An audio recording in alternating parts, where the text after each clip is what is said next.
اہل حدیث ہند کے اس یوٹیوب چینل پر پہلے توحید کے موضوع پر مبنی پوڈ کاسٹ میں آپ کا استقبال ہے۔ محترم ناظرین، ہمارے ساتھ دکتر فاروق عبداللہ نارائن پوری حفظہ اللہ جڑے ہوئے ہیں۔ جیسے آپ نے ذکر کیا کہ توحید کی جب 3 قسمیں ہیں تو کلمہ شہادت کے اندر صرف توحید الوہیت کا ہی ذکر کیوں ہوتا ہے؟ جی بہت بہترین سوال ہے۔ ایک قسم لوگوں کی جانب سے سننے میں بھی آتی ہے توحید حاکمیت والی، کہ بعض لوگ کہتے ہیں توحید حاکمیت نام سے توحید کی ایک اور قسم ہے، تو یہ خوارج کی جماعت تھی۔ جو حدیث ہے نا ویل للعرب من شر قد اقترب، یہ حدیث اللہ کے رسول صلی اللہ علیہ وسلم جس وقت بیان کی تھی اس وقت مسلمان صرف عرب ہی تھے، یعنی انبیاء علیہ السلام کو دعوت توحید کے لیے بھیجا گیا، سیاسی انقلاب کے لیے نہیں۔ یہ سیاسی انقلاب سے کیا مراد لیتے ہیں وہ لوگ؟ سیاسی انقلاب سے مراد یہی ہے، لفظ واضح ہے، یعنی آپ کو کیا کرنا ہے، کسی طریقے سے حکومت حاصل کرنی ہے، یعنی وہی توحید حاکمیت۔ ہاں وہی توحید حاکمیت کا۔ اسی طرح شیخ ہم نے لوگوں سے سنا ہے کہ سعودی عرب کو مملکت توحید کہتے ہیں، اس کے پیچھے حکمت اور ریزن کیا ہو سکتی ہے؟ دیکھیں آپ اس ملک میں کچھ دن رہیں، خود آپ کو پتا چل جائے گا کہ کیوں اس کو مملکت توحید کہتے ہیں۔ اسی طرح شیخ اللہ تعالیٰ کے جتنے بھی اسماء ہیں ان سارے اسماء کی صفات بھی ہیں، اس وجہ سے کہ ایک طبقہ بولتا ہے کہ اللہ کے اسماء ہیں اور صفات سے اللہ تعالیٰ عاری ہے۔ جی اللہ رب العالمین ہدایت دے ان لوگوں کو۔ اس لیے اللہ رب العالمین کی صفت کے بارے میں کیف لفظ سے، کیسے لفظ سے سوال نہیں ہو سکتا، یہ باب بند ہے۔ ڈاکٹر اسرار نے شیخ ایک کلپ یاد آئی کہ علامہ ابن تیمیہ رحمہ اللہ پر اعتراض کرتے ہیں، علامہ ابن تیمیہ رحمہ اللہ نے ینزل ربنا والی حدیث پر باقاعدہ اتر کر بتلایا کہ اللہ تعالیٰ اسے اترتا ہے۔ پہلی بات تو کیا ہم یہی کہیں گے اثبت العرش ثم انقش، ٹھیک ہے جی، پہلے تم ثابت کرو۔ سید قطب کے یہاں واضح طور پر وہ سب کی تکفیر کرتے تھے۔ میں نے اپنی کتاب منہج سلف کا دفاع جو ہے اس کے اندر سید قطب کی کتاب سے نقل کیا ہے ان کی عبارت کو، اور یہ سب کو کافر سمجھتے تھے، پوری سوسائٹی کو کافر سمجھتے تھے۔ ڈاکٹر یوسف قرضاوی جو گمراہوں کے سردار گزرے ہیں ابھی، باضابطہ انہوں نے سید قطب کی سیرت میں اس کو بیان کیا ہے فخر کے طور پر۔ کلمہ توحید میں یا کلمہ شہادت میں اللہ کے نبی صلی اللہ علیہ وسلم کا کیوں ذکر ہے؟ اور یہ سوال اس وجہ سے بھی آیا ذہن میں کہ ایک ڈاکٹر ذاکر نائک ہیں، ان کے بیان سے کہیں نہ کہیں یہ بو آتی ہے کہ اگر اللہ کے نبی صلی اللہ علیہ وسلم پر ایمان نہ ہو تب بھی ایک بندہ کامیاب ہو جائے گا۔ بو نہیں آتی بلکہ صراحت کے ساتھ کہا ہے۔ السنة مثل سفينة نوح من ركبها نجا ومن تركها غرق۔ السلام علیکم ورحمۃ اللہ وبرکاتہ۔ بسم اللہ الرحمن الرحیم، الحمد للہ رب العالمین والعاقبۃ للمتقین والصلاة والسلام علی سید الانبیاء والمرسلین نبینا محمد وعلی آلہ وصحبہ اجمعین ومن تبعہم بإحسان الی یوم الدین، اما بعد۔ اہل حدیث ہند کے اس یوٹیوب چینل پر پہلے توحید کے موضوع پر مبنی پوڈ کاسٹ میں آپ کا استقبال ہے۔ محترم ناظرین، ہمارے ساتھ دکتر فاروق عبداللہ نارائن پوری حفظہ اللہ جڑے ہوئے ہیں۔ شیخ محترم حفظہ اللہ، توحید چونکہ ہمارا موضوع ہے اس پوڈ کاسٹ کا، تو دیگر سوالات سے پہلے یہ ضروری ہے کہ ناظرین کے سامنے توحید کا ایک انٹروڈکشن خاکہ آ جائے توحید کے تعارف کے سلسلے میں۔ تو سب سے پہلا سوال شیخ محترم حفظہ اللہ، توحید کی تعریف کے بارے میں کہ توحید کہتے کسے ہیں؟ الحمدللہ رب العالمین والصلاة والسلام علی رسولہ محمد وآلہ وصحبہ اجمعین، اشہد ان لا الہ الا اللہ وحدہ لا شریک لہ واشہد ان محمدا عبدہ ورسولہ، اما بعد۔ اللہ کو جزائے خیر دے۔ توحید کا لفظی معنی ہوتا ہے کسی چیز کو ایک ماننا، اور توحید کا لفظ جب ہم اپنی اصطلاح میں استعمال کرتے ہیں اس کا شرعی مفہوم جو ہمارے ذہن میں ہوتا ہے یا شریعت کی نظر میں اس کا جو مفہوم معتبر ہے وہ ہے صرف اور صرف اللہ رب العالمین کی عبادت کرنا، یہ عقیدہ رکھتے ہوئے کہ اللہ رب العالمین اپنی ذات میں، اپنی صفات میں، اپنے افعال میں تنہا ہے، اس کا کوئی شریک اور ساجھی نہیں ہے، اسے ہم توحید کہیں گے۔ تو اس میں بنیادی طور پر 3 اہم چیزوں کا اقرار ہے۔ پہلی چیز ہے کہ عبادت صرف اور صرف اللہ رب العالمین کی ہو، ساتھ میں عقیدہ یہ رکھا جائے اس رب کے بارے میں کہ وہ اپنی ذات و صفات میں تن تنہا ہے اور اپنے افعال میں بھی تن تنہا ہے، اس کا کوئی ان امور میں شریک اور ساجھی نہیں ہے، تو اسے ہم توحید کہیں گے۔ جی، یعنی عبادت اس اقرار کے ساتھ ہو کہ اللہ تعالیٰ ذات، صفات اور افعال میں تن تنہا ہے۔ جی، بارک اللہ فیکم۔ اس میں سے اگر کوئی بھی چیز نہ پائی جائے تو اسے توحید نہیں کہیں گے۔ مثلا اللہ کی عبادت نہ ہو یا اللہ کی عبادت ہو لیکن اس کے ساتھ دوسرے کو شریک کیا جائے، جی، یا اللہ کی عبادت کرے اس کے ساتھ کسی کو شریک نہ کرے لیکن اللہ رب العالمین کی ذات میں یا صفات میں کسی کو شریک کرے، یا اللہ رب العالمین کی کسی صفت کا انکار کرے، یا اللہ رب العالمین کے افعال میں کسی کو شریک کرے، یا اللہ رب العالمین کے لیے کتاب و سنت میں جن افعال کا ثبوت ہے ان کا انکار کرے، تو یہ سب توحید سے منافی امور ہیں۔ جی، تینوں چیزوں کا بیک وقت پایا جانا ضروری ہے توحید کے لیے۔ ذات میں اکیلا مانتا اللہ کو، صفات میں لیکن افعال میں کسی کو شریک کرتا ہے تو وہ توحید کے جی توحید کے مخالف ہے۔ جزاکم اللہ خیر۔ توحید کو وہ یعنی جس طرح اللہ رب العالمین نے ہمارے اوپر فرض کیا ہے اس طریقے سے وہ تسلیم نہیں کر رہا۔ جی ناظرین، یہ تھی توحید کی تعریف۔ ہم آگے بڑھتے ہیں کہ توحید کی اقسام کتنی ہیں شیخ؟ توحید کی علماء 3 قسمیں ذکر کرتے ہیں: توحید ربوبیت، توحید الوہیت اور توحید اسماء و صفات۔ یہ 3 قسمیں علماء توحید کی ذکر کرتے ہیں، اور یہ چیز تمام سلفی علماء کے نزدیک متفق علیہ ہے، کوئی اختلاف نہیں ہے منہج سلف پر چلنے والے علماء کے درمیان کہ توحید کی 3 قسمیں ہیں۔ کسی بھی سلفی عالم سے آپ سوال کریں توحید کی کتنی قسمیں ہیں تو وہ یہی ذکر کریں گے۔ البتہ اعتبار الگ اگر ہو جائے تو ہو سکتا ہے کہ آپ کو جواب الگ ملے۔ مثلا توحید، بعض لوگ آپ پائیں گے بعض علماء سے وہ ذکر کریں گے کہ توحید کی صرف 2 قسمیں ہیں، توحید علمی اور دوسری ہے قسم توحید عملی، لیکن یہ تینوں قسمیں اس میں شامل اس میں شامل ہے۔ جی، ایک قسم لوگوں کی جانب سے سننے میں بھی آتی ہے جی توحید حاکمیت والی۔ جی، یہ توحید حاکمیت، میں نے جب کہا کہ توحید کی 3 قسمیں ہیں تو ساتھ میں یہ بھی کہا کہ یہ ان علماء کے نزدیک ہے جو سلف صالحین کے منہج پر چلنے والے ہیں۔ جو سلف کے منہج پر چلنے والے نہیں ہیں ان کے یہاں آپ کو اس باب میں انحراف نظر آئے گا۔ اس انحراف میں یہ ایک اہم چیز ہے کہ بعض لوگ کہتے ہیں توحید حاکمیت نام سے توحید کی ایک اور قسم ہے، بلکہ اسی کو سب سے اصل توحید کی قسم مانتے ہیں، تمام اقسام پر اسے مقدم مانتے ہیں، کہتے ہیں کہ توحید حاکمیت ہی اصل ہے، باقی دوسری جو چیزیں ہیں وہ دوسرے درجے پر آتی ہیں، اصل توحید توحید حاکمیت ہی ان کے نزدیک ہے۔ اور یہ کن کے نزدیک ہے؟ یہ اصل حاکمیت اللہ رب العالمین کی لوگوں کے درمیان پائی جائے اور لوگ اللہ رب العالمین کو ہی صرف حاکم مانے، اس کے صحیح ہونے میں کسی کا اختلاف نہیں ہے۔ سلف صالحین بھی مانتے ہیں کہ حاکم اللہ رب العالمین ہی ہے، لیکن اس چیز کا جن لوگوں نے پرچار کیا اور حاکمیت کے آڑ میں حکمرانوں کی تکفیر شروع کی اور اپنے ہی مسلمان بھائیوں کا خون بہانا شروع کیا تو یہ خوارج کی جماعت تھی۔ حاکمیت کا نعرہ انہوں نے بلند کیا تھا، ان الحکم الا للہ، قرآن کی اس آیت سے استدلال کرتے ہوئے، اور ومن لم يحکم بما انزل اللہ فاولئک هم الکافرون۔ تو یہ 2 آیتیں ہیں جو ان خوارج کی بنیاد ہے حاکمیت کے مسئلے میں۔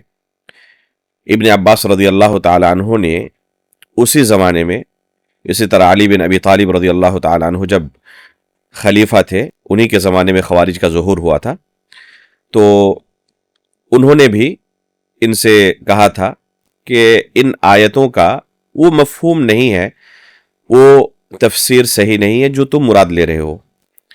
اللہ کے رسول صلی اللہ علیہ وسلم سے ان صحابہ اکرام نے ان آیتوں کی تفسیر سنی ہوئی تھی، اس کا صحیح مفہوم کیا ہے وہ جانتے تھے اچھی طریقے سے، اللہ کے رسول سے انہوں نے یہ تعلیم حاصل کی تھی، اور ان خوارج میں کوئی بھی صحابی نہیں تھے، تو ان کی یہ تفسیر باطل تفسیر تھی، یہ خود صحابہ اکرام نے انہیں کہا تھا ان کے منہ پر کہ اس سے وہ کفر مراد نہیں ہے جو تم مراد لے رہے ہو۔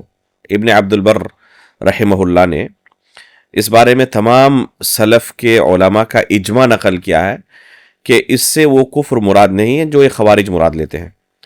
تو یہ ہے اصل یعنی ابتدا توحید حاکمیت کی، کہتے ہیں کہ یہی اصل توحید ہے اور اسی کے لیے اللہ رب العالمین نے لوگوں کو پیدا کیا ہے، حالانکہ یہ باطل تقسیم ہے، یا جیسے کہ شیخ ابن عثیمین رحمہ اللہ سے سوال کیا گیا اس توحید حاکمیت کے بارے میں، تو شیخ نے یہی جواب میں کہا کہ یہ ایک بدعتی قسم ہے، سلف کے یہاں اس چیز کا، اس توحید کی قسم کا تصور نہیں پایا جاتا، اس لیے یہ باطل بھی ہے اور بدعتی بھی ہے۔ تو یہ حقیقت میں توحید کی کوئی قسم نہیں ہے۔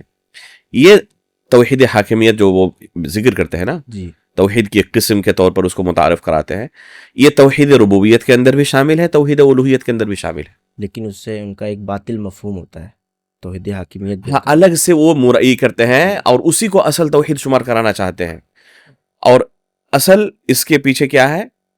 حکمرانوں کی تکفیر اور اپنے ہی مسلمان بھائیوں کو کافر قرار دینا اور ان کا خون حلال سمجھنا، اس کے پیچھے ان کی وہ منشا ہے۔ جیسے کہ خوارج کی تاریخ پڑھیں گے آپ تو یہی پائیں گے کہ انہوں نے اس توحید کی، آپ توحید کہیں یا اس حاکمیت کے پیچھے انہوں نے جو گندا کھیل کھیلا اور صحابہ اکرام اور تابعین کے خلاف تلوار اٹھا لی، تو یہ اصل مقصد ہے ان کا، حکمرانوں کی تکفیر کرنا۔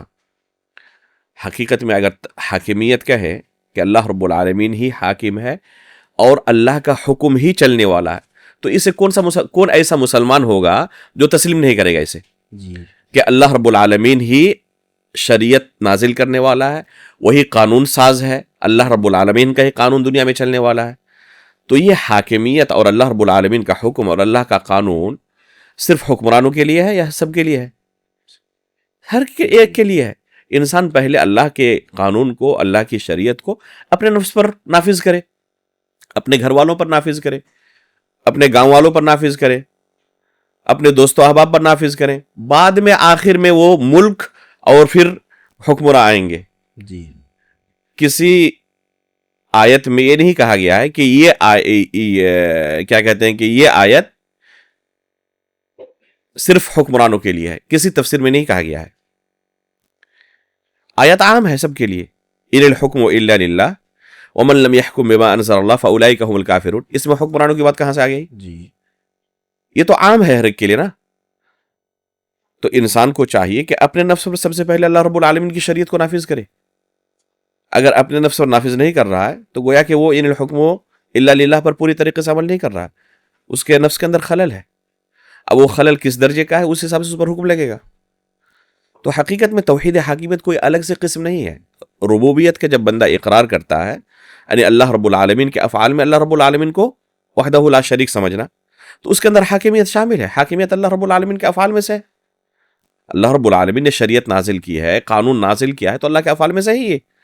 اسی طرح اللہ رب العالمین کو حاکم مان کر اس کی اطاعت و بندگی کرنا یہ الوہیت میں شامل ہے۔ تو حقیقت میں توحید ربوبیت کے اندر، توحید الوہیت کے اندر پہلے سے توحید حاکمیت موجود ہے، الگ سے تقسیم اسے کرنے کی ضرورت ہی نہیں ہے، الگ سے قسم بنانے کی ضرورت ہی نہیں ہے۔ لیکن جیسے کہ میں نے کہا کہ اس کے پیچھے ان کی منشا کیا ہے؟ خون کی ہولی کھیلنا، جی یہ حکمرانوں کی تکفیر کرنا، اپنے ہی مسلمان بھائیوں کو کافر قرار دینا اور ان کے خلاف تلوار اٹھانا، چونکہ یہ منشا ہے نا، اس لیے اس پر ہی صرف وہ فوکس کرتے ہیں اور اسے ہی اصل توحید سمجھتے ہیں۔ یہاں تک کہ کلمہ لا الہ الا اللہ کی تفسیر میں بھی الہ کا معنی وہ معبود سے نہیں کرتے، الہ کا معنی حاکم سے کرتے ہیں اور کہتے ہیں لا حاکم الا اللہ۔ یہ چیز ان کے یہاں موجود ہے۔ شیخ، چونکہ ان کے دلائل بہت مضبوط ہوتے ہیں، قرآنی آیات سے یہ لوگ دلیل دیتے ہیں، جی تو عمومی رد کیسے کریں گے کہ توحید حاکمیت؟ جیسے کہ شیخ اس نے کہا تھا، علی بن ابی طالب رضی اللہ تعالیٰ عنہ نے کہا تھا کلمۃ حق ارید بها الباطل، کہ یہ آیت تو اپنی جگہ برحق ہے، اللہ رب العالمین کا کلام ہے یہ، لیکن اس کا جو مفہوم ہے وہ باطل مفہوم ہے۔ باطل اس لیے ہے کہ سلف نے یہ مفہوم مراد نہیں لیا ہے، سلف اس مفہوم کو نہیں جانتے تھے۔ ابن عباس رضی اللہ تعالیٰ عنہ جب ان خوارج سے مناظرہ کرنے کے لیے گئے تو ان کو کیا کہا تھا کہ میں جن کی طرف سے آیا ہوں وہ اللہ کے رسول کے صحابہ ہیں، انہوں نے دین اللہ کے رسول سے سیکھا ہے، اور تمہاری جماعت میں ان میں سے ایک فرد بھی نہیں ہے۔ یعنی ان خوارج نے جو مفہوم مراد لیا تھا یہ یقیناً اللہ کے رسول سے سن کر انہوں نے یہ تعلیم حاصل نہیں کی تھی۔ اللہ کے رسول سے ملاقات کرتے تو صحابی بن جاتے۔ اور ابن عباس رضی اللہ عنہ کیا کہہ رہے ہیں کہ تم میں سے ایک فرد بھی نہیں ہے جنہوں نے اللہ کے رسول کو دیکھا ہو، اللہ کے رسول سے یہ علم حاصل کیا ہو۔ ان میں سے کسی نے یہ نہیں کہا کہ ہاں میں تو صحابی ہوں، میں نے تو اللہ کے رسول سے یہ مفہوم سنا ہے۔ تو ظاہر سی بات ہے کہ یہ مفہوم جو وہ مراد لے رہے تھے ان کا ذاتی فہم تھا، وہ اپنے سے اس آیت کا یہ مفہوم سمجھ رہے تھے، جسے ابن عباس رضی اللہ تعالیٰ نے اسی وقت کہا کہ یہ مفہوم درست نہیں ہے۔ علی بن ابی طالب رضی اللہ تعالیٰ عنہ کے سامنے جب وہ کوفہ کی مسجد میں نعرہ لگانے لگے ان الحکم الا للہ، ان الحکم الا للہ کا، جب علی بن ابی طالب رضی اللہ تعالیٰ عنہ نے کافی سمجھایا کہ اپنے اس حرکت سے باز آ جاؤ، تو وہ مسجد میں ہی ان کے خلاف نعرہ بازی شروع کر دیے، اسی آیت کو لے کر ان الحکم الا للہ کا نعرہ لگانے لگے۔ تو کہا تھا کلمۃ حق نرید بها الباطل، آیت اپنی جگہ برحق ہے لیکن مفہوم باطل ہے، لہذا صرف کوئی دلیل پیش کر دے قرآن و حدیث کی اور نصاً پڑھ دے تو صرف دلیل کا پیش کر دینا کافی نہیں ہے، اصل اس کے بعد یہ دیکھنا ہے کہ اس آیت کا، اس حدیث کا وہی مفہوم سلف نے لیا ہے جو انہوں نے بیان کیا ہے۔ اگر سلف کے ہاں وہ مفہوم موجود ہے، معتبر ہے، سلف اس مفہوم کو نہیں جانتے تھے، اس تفسیر کو نہیں جانتے تھے، وہ غیر معتبر ہے، وہ غیر قابل قبول ہے، اسے ہم تسلیم نہیں کر سکتے۔ پر فرقوں کی گمراہی کی وجہ یہی وجہ ہے، عمومی طور پر جتنے گمراہ فرقے آئے نا، ہر ایک کے یہاں یہ مشترک بیماری ہے، ہر ایک کے یہاں، کہ وہ کتاب و سنت کے نصوص سے ہی استدلال کرتے ہیں لیکن مفہوم خود ساختہ ہوتا ہے۔ سلف صالحین نہیں جانتے تھے، صحابہ اکرام، تابعین، تبع تابعین، اور یہ جو سلسلہ چلا آ رہا ہے ان کے یہاں یہ مفہوم موجود نہیں ہے۔ شیخ محترم حفظ اللہ، ایک چیز یہاں پر یہ بتا دوں کہ جب کوئی قرآن اور حدیث پڑھ کر ہمیں سنائے اور مفہوم اس کا غلط لے، اسے ہم قبول نہیں کر سکتے۔ تو کوئی صرف قرآن حدیث بھی نہ پڑھ سکتا ہو، نمبرنگ سے کام چلائے اور کہے کہ ماشاءاللہ ان کے پاس تو ہر چیز کا نمبر کے ساتھ حوالہ موجود ہے، قابل قبول ہو سکتا ہے؟ نمبر تو دور کی بات، اگر ان نصوص کو پڑھ کر بھی ہمیں سنا دیں اور مفہوم وہ بیان نہ کرے جو سلف نے بیان کیا ہے تو قابل قبول نہیں ہے، تو نمبرنگ کہاں سے قبول ہو سکتی ہے؟ شیخ محترم حفظ اللہ، ڈاکٹر اسرار کی ایک کلپ موجود ہے جی کہ جنت میں کون کون سے امور ہیں جن کی بنیاد پر جنت میں داخل ہوں گے، جی سب سے زیادہ ہائی لائٹ وہ توحید حاکمیت ہی کو کرتے ہیں۔ جی جی بالکل بالکل جی ان کے تو اکثر دروس جو اس موضوع پر ہیں آپ پائیں گے اس چیز کو بہت زیادہ ہائی لائٹ کرتے ہیں۔ ایک کلپ میں نے بھی دیکھا، ایک بندہ سوال کر رہا ہے کہ وہ سب سے یعنی کمتر درجے کی چیز کون ہے جسے اگر ہم انجام دے تو جنت ہمیں مل سکتی ہے۔ لوگ نماز پڑھتے ہیں، روزہ رکھتے ہیں اور بہت سارے امور کا انہوں نے تذکرہ کیا، تو سب سے یعنی منیمائز کون سی چیز ہے، سب سے کم تر درجے کی کون سی چیز ہے جس سے جنت ہمیں مل جائے؟ اس طریقے سے ایک بندہ سوال کر رہا ہے، سوال لمبا ہے، مفہوم اس کا تقریباً اسی طرح ہے۔ ڈاکٹر صاحب اس کا جواب دیتے ہیں جس طرح اپنے دروس کے اندر جس فکر کو عام کرتے ہیں اسی فکر کو اس جواب میں بھی عام کرتے ہیں، اور اس جواب میں، لمبے چوڑے جواب میں کہیں بھی توحید کا تذکرہ نہیں۔ یعنی آپ خلافت قائم کریں اور اس کوشش میں آپ کی موت ہو گئی، آپ کوشش میں لگے ہوئے تھے خلافت قائم کرنے کے، تو آپ کو نجات مل جائے گی، اور آپ ہر عمل کرتے رہے، یہاں تک کہ نماز پڑھتے رہے، روزہ رکھتے رہے، اللہ کے ساتھ کسی کو شریک نہیں کر رہے ہیں، یعنی یہ تمام اعمال نجات کے لیے کافی نہیں ہے۔ ڈاکٹر صاحب کے نزدیک اگر کوئی خلافت کے لیے کوشش نہیں کر رہا اور دوسرے تمام اعمال میں مشغول ہے، ڈاکٹر سرار صاحب کے نزدیک نجات کے لیے کافی نہیں ہے۔ حالانکہ اللہ کے رسول صلی اللہ علیہ وسلم نے جو معیار مقرر کیا ہے اپنی پوری زندگی، جس کی اللہ کے رسول نے تعلیم دی، وہ کیا ہے؟ اگر بندے نے اللہ رب العالمین کی توحید کا اقرار کر لیا، کلمہ لا الہ الا اللہ کا اقرار کر لیا، تو اللہ رب العالمین کی جنت سے بندہ محروم نہیں ہو سکتا، اسے جنت ضرور ملے گی۔ اگر توحید کا اقرار کیا اور اس توحید کی حفاظت بھی کی اپنی پوری زندگی، ایسا کوئی عقیدہ نہیں رکھا، ایسا کوئی کفری عمل نہیں کیا، ایسا باطل عقیدہ نہیں رکھا جو توحید کے منافی ہو، جو اسے دائرہ اسلام سے خارج کر دے۔ توحید پر اگر وفات ہو رہی ہے، کلمہ لا الہ الا اللہ پر وفات اگر ہو رہی ہے، اسی عقیدہ توحید کے ساتھ دنیا سے رخصت ہو رہا ہے، تو اللہ رب العالمین کی جنت سے بندہ محروم نہیں رہے گا، اللہ کی جنت ضرور اسے ملے گی انشاءاللہ۔ ہو سکتا ہے کہ گناہوں کی وجہ سے اللہ تعالیٰ اسے سزا دے، جہنم میں اگر داخل بھی ہوگا تو ہمیشہ جہنم میں نہیں رہے گا، جہنم سے اس کو نکالا جائے گا۔ ایسا بھی ہو سکتا ہے کہ اللہ رب العالمین اسے جہنم میں داخل ہی نہ کرے، ڈائریکٹ اپنے فضل و کرم سے اسے جنت میں داخل کر دے۔ بطاقہ والی حدیث آپ دیکھیں جو مشہور ہے، بطاقہ، حدیث البطاقہ کے نام سے، ایک شخص کی 99 رجسٹر گناہوں کے رجسٹر ہوں گے، ایک ایک رجسٹر کی حالت یہ ہوگی کہ جہاں تک نگاہ جائے ایک ایک رجسٹر نظر آئے گا، یعنی اس بندے نے زندگی بھر گناہ ہی کیا ہے۔ نیکی کے طور پر اس حدیث میں کیا، کس چیز نیکی کا تذکرہ ہے؟ بس کلمہ توحید اس کے پاس موجود ہے۔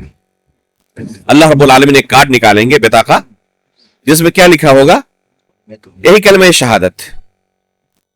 تو ایک پلڑے میں اس بطاقے کو، اس کارڈ کو رکھا جائے گا، اور دوسرے پلڑے میں گناہوں کے 99 رجسٹر کو، اور یہ کلمہ توحید والا پلڑا بھاری ہو جائے گا، اور اللہ رب العالمین اسے جنت میں داخل کریں گے۔ تو ذرا دیکھیں کہ ایک بندے کے پاس صرف توحید ہے اور گناہ بھرے ہوئے ہیں، 99 رجسٹر گناہوں کے، نیکی کے نام پہ صرف توحید ہے، اور اللہ رب العالمین اس بندے کو جنت میں داخل کر رہے ہیں۔ تو ہو سکتا ہے کہ اللہ رب العالمین تمام گناہوں کو معاف کر دے اور توحید کی برکت سے اسے جنت میں ڈائریکٹ داخل کرے۔ لہذا ڈاکٹر اسرار صاحب کی یہ بات کہ اگر خلافت کے لیے کوشش نہیں کر رہا ہے تو جنت اسے نہیں مل سکتی ہے۔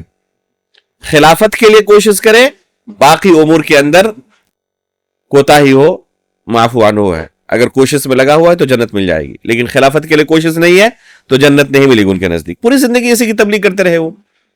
تو یہ حقیقت میں اللہ کے رسول صلی اللہ علیہ وسلم کی جو دعوت تھی، اس دعوت میں اور ڈاکٹر اسرار صاحب کی اس دعوت میں 36 کا آنکڑا ہے، زمین و آسمان کا فرق ہے، کوئی مطابقت ہی نہیں ہے اس دعوت میں اور اس دعوت میں۔ تو اصل جو انحراف ہے ڈاکٹر اسرار صاحب کے یہاں، تو وہ اسی چیز کو لے کر ہے۔ توحید ان کے یہاں اصل الاصول نہیں ہے، سب سے اہم چیز خلافت۔ خلافت قائم کرنے کے لیے بندہ محنت کر رہا ہے، نجات کے راستے پر ہے، نہیں کر رہا باقی تمام نیک اعمال کرتا رہے، وہ ہلاکت کے راستے پر ہے۔ آپ نے وہ کلپ دیکھی ہوگی، بہت زیادہ وائرل ہوئی تھی کہ لمبی لمبی نمازیں پڑھو اور حرم شریف میں بھی جا کے دعائیں کرو تو یہ نماز روزہ اور یہ دعائیں تمہارے منہ پر مار دی جائیں گی، بہت وائرل ہوئی ہے کلپ۔ اسی میں وہ ویل للعرب من شر قد اقترب والی حدیث جو ہے اس کی یعنی باطل توجیح پیش کی ہے، اور اس حدیث سے اہل عرب کو انہوں نے مراد لیا ہے، تو ایک دم باطل تفسیر ہے۔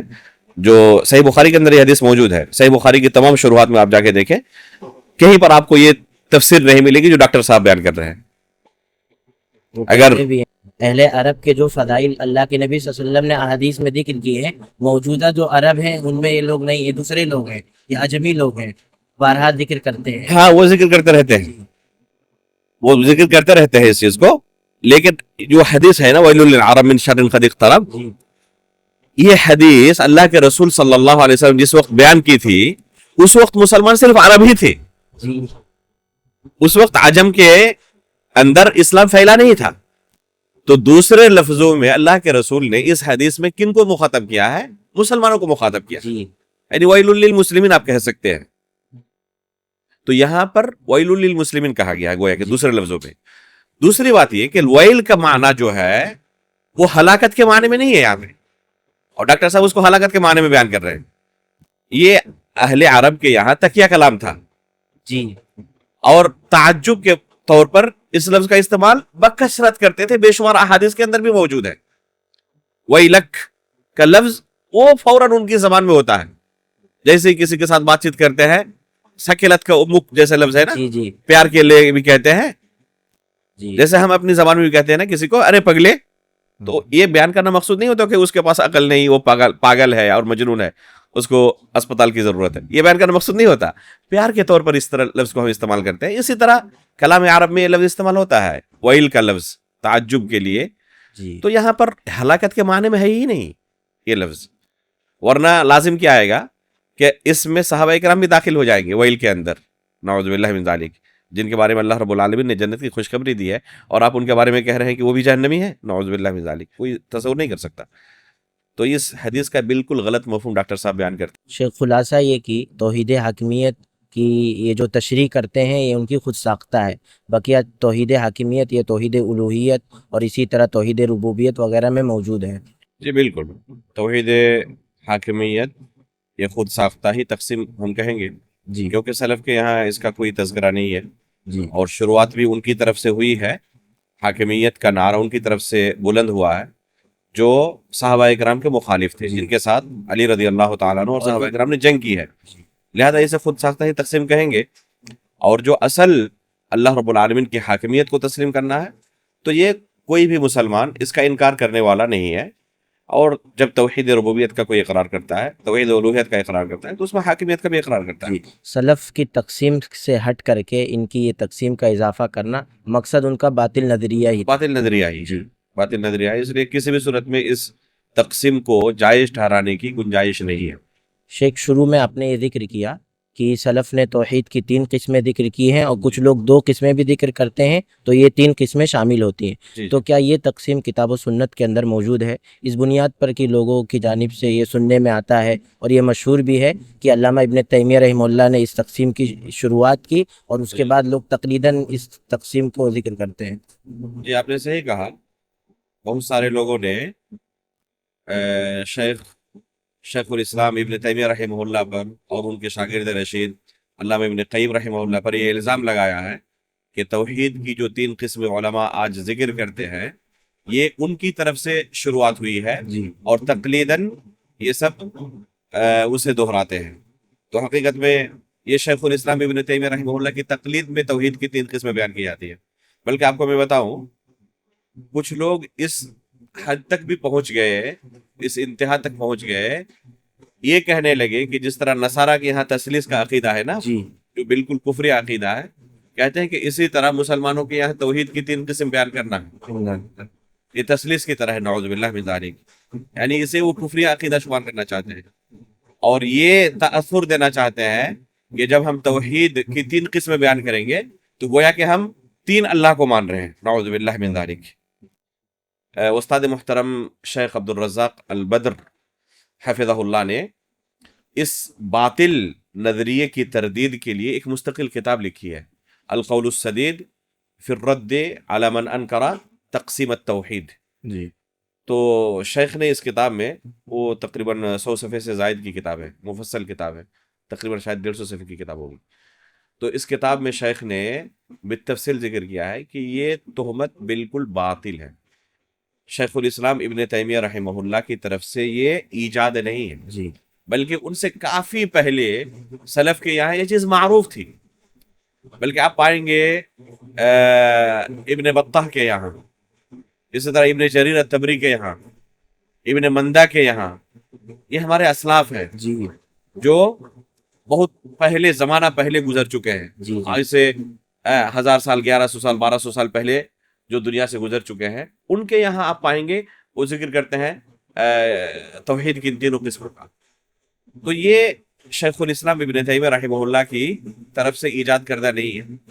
ہاں، اب آپ سوال کر سکتے ہیں، یا آپ نے سوال میں پوچھا کہ کیا کتاب و سنت کے اندر اس طرح صراحت کے ساتھ ہے کہ توحید کی 3 قسمیں ہیں؟ تو کہیں پر آپ کو کتاب و سنت کے یہاں، علماء کے یہاں جو اصطلاحات موجود ہے نا، یہ چیز کتاب و سنت کے اندر اس صراحت کے ساتھ آپ کو نہیں ملے گی. علماء کرام نے کتاب و سنت کے نصوص سے تتبع اور استقراء کے بعد لوگوں کو سمجھانے کے لیے ان تقسیمات کا تذکرہ کیا ہے. یہ تقسیمات اگر کتاب و سنت کے نصوص سے ماخوذ ہے تو یہ برحق ہے، اور کتاب و سنت سے نصوص سے ماخوذ نہیں اور اس کے متصادم ہو تو باطل ہے. جیسے کہ ابھی ہم نے توحید حاکمیت کے بارے میں کہا کہ وہ باطل کیوں ہے؟ کیونکہ کتاب و سنت کے مفہوم سے وہ متصادم ہے. صحابہ اکرام نے تردید کیا تھا اس مفہوم پر، لہذا وہ باطل ہے۔ اگر متصادم نہیں ہے اور کتاب و سنت کے نصوص سے ماخوذ ہیں اور سلف اس پر متفق رہے ہیں تو باطل تقسیم نہیں ہے۔ آپ تجوید کے قواعد پر اتفاق رکھتے نہیں رکھتے؟ جی یہاں غنہ کرنا پڑے گا، یہاں مد کرنا پڑے گا۔ جی اگر کوئی پوچھے کہ قرآن و حدیث کے اندر کہاں دلیل موجود ہے کہ یہاں غنہ کرنا پڑے گا، یہاں مد کرنا پڑے گا، اور یہاں اس طرح کرنا پڑے گا، اور اس کی صفت یہ ہونی چاہیے، ظاہر سی بات ہے کہ نہیں اسے ثابت نہیں کر سکتے۔ لیکن کیا کوئی بھی بندہ ایسا ملے گا جو قاری کو آزادی دے دے کہ آپ کی مرضی، جہاں چاہے غنہ کرے، جہاں چاہے نہ کرے، جہاں چاہے مد کرے، جہاں چاہے مد نہ کرے؟ بلکہ یہ مخارج جو ہے، ضاد کا مخرج الگ ہے، ضا کا مخرج الگ ہے، زائی کا مخرج الگ ہے، ذال کا مخرج الگ ہے۔ اگر کوئی کہے کہ قرآن و حدیث کے اندر دکھاؤ مجھے کہ اس کو اسی طرح پڑھا جائے گا، اگر کوئی ذال کو ضاد پڑھنا چاہے، جیم کو ضاد پڑھنا چاہے، اجازت ملے گی اسے؟ نہیں ملے گی۔ کوئی زبر زیر کو بدلنا چاہے، اجازت ملے گی؟ اگر کہے کہ یہ تو آپ لوگوں کی اپنی طرف سے ایجاد کردہ چیز ہے نا کہ فاعل کو رفع ہونا چاہیے، مفعول کو نصب ہونا چاہیے، حرف جر آ جائے یا مضاف الیہ ہو جائے تو وہ مجرور ہو جائے گا، تو آپ کی اپنی طرف سے میں اس کو نہیں مانتا، اور فاعل کو کسرہ دے، چلے گا؟ ظاہر سی بات ہے کہ کوئی قبول نہیں کر سکتا اسے۔ تو یہ چیز برحق ہے۔ اسی لیے ہم کہتے ہیں کہ منہج سلف کے مطابق چلنا واحد حل ہے نجات کا۔ اگر کوئی اس سے روگردانی کرے گا اور اپنی الگ سے کوئی راہ نکالے گا تو ظاہر سی بات ہے کہ کوئی عقل مند شخص اسے اجازت نہیں دے سکتا۔ جیسے کہ تجوید کے قواعد اور نحو کے اور صرف کے قواعد ہے، کوئی اجازت دے سکتا ہے؟ تو جب ان قواعد میں آپ کہتے ہیں کہ جو سلف صالحین نے بیان کیا ہے اس کے مطابق چلنا ضروری ہے غلطی سے بچنے کے لیے، تو اسی طرح ان نصوص کے جو معانی اور مفاہیم ہیں تو ان معانی اور مفاہیم کو متعین کرنے کے لیے بھی سلف کے فہم کی ضرورت ہے ہمیں، اس کے بغیر ہم صحیح مفہوم اخذ نہیں کر سکتے۔ لہذا سلف نے کتاب و سنت کے نصوص سے استقراء اور تتبع کے بعد جب بیان کیا کہ توحید کی 3 قسمیں ہیں تو ہمیں تسلیم کرنا ہے۔ اس پر سلف کا اجماع رہا ہے، اور اس شیخ الاسلام ابن تیمیہ رحمہ اللہ کی اپنی ایجاد نہیں ہے، بلکہ جیسے کہ ہم نے ذکر کیا کہ قرون سے اس طرح کے نصوص چلے آ رہے ہیں۔ اور ابھی جس کتاب کا میں نے تذکرہ کیا شیخ عبدالرزاق البدر حفظہ اللہ کی القول السدید، اس کتاب کو پڑھیں آپ کو تمام نصوص مل جائیں گے۔ تو یہ کوئی شیخ الاسلام کی طرف سے ایجاد کردہ نہیں ہے، یہ سلف کے یہاں معروف مشہور چیز تھی کہ توحید کی 3 قسمیں۔ خلاصہ یہ کہ یہ تقسیمات نصوص سے ماخوذ کی گئی ہے، یہ نصوص کتاب و سنت سے ماخوذ ہے، اور اسی طرح یہ تقسیمات نئی ایجاد کردہ نہیں ہے بلکہ سلف سے یہ ثابت شدہ ہے، جیسا کہ ابھی علامہ ابن جریر طبری وغیرہ رحمہ اللہ کا نام لیا۔ جی ابن جریر طبری رحمہ اللہ نے، ابن مندہ رحمہ اللہ نے، ابن بطال اکبری رحمہ اللہ نے، ان تمام کے نصوص کے اندر موجود ہے یہ تقسیم۔ شیخ جیسے آپ نے ذکر کیا کہ توحید کی جب 3 قسمیں ہیں تو کلمہ شہادت کے اندر صرف توحید الوہیت کا ہی ذکر کیوں ہوتا ہے؟ جی بہت بہترین سوال ہے کہ توحید کی 3 قسمیں ہیں، جی کسی سے بھی آپ پوچھیں یہی ذکر کرے گا وہ، لیکن جس کلمے کو پڑھ کر ایک شخص اسلام کے اندر داخل ہوتا ہے تو وہ ہوتا ہے اشہد ان لا الہ الا اللہ، جی واشہد ان محمدًا عبدہ ورسولہ، اللہ کی وحدانیت کا اور رسول اللہ صلی اللہ علیہ وسلم کی رسالت کا وہ اقرار کرتا ہے۔ تو کلمہ لا الہ الا اللہ میں الہ کا معنی کیا ہے؟ معبود کی، معبود، تو اللہ رب العالمین کی عبادت صرف کی جائے گی، اس کا اقرار کرتا ہے کہ عبادت صرف اللہ کی جائے گی، اللہ رب العالمین ہی بس برحق معبود ہے، اس کے علاوہ کوئی برحق معبود نہیں ہے، سب کے سب باطل معبود ہے۔ تو یہاں توحید الوہیت کا ہی بس تذکرہ ہے، ربوبیت کا اور اسماء و صفات کا تذکرہ نہیں ہے۔ جی تو ظاہر سی بات ہے کہ سوال تو بہت وجیح ہے، واجب سوال ہے کہ جب توحید کی 3 قسمیں ہیں تو کلمہ شہادت میں صرف ایک کا اقرار کیوں؟ جی اس کی وجہ یہ ہے کہ آپ کو ایک بندہ بھی دنیا میں ایسا نہیں ملے گا جو اللہ رب العالمین کی عبادت کرتا ہو اور اس کی ذات میں اسے شریک سمجھتا ہو۔ کوئی ملا آج تک؟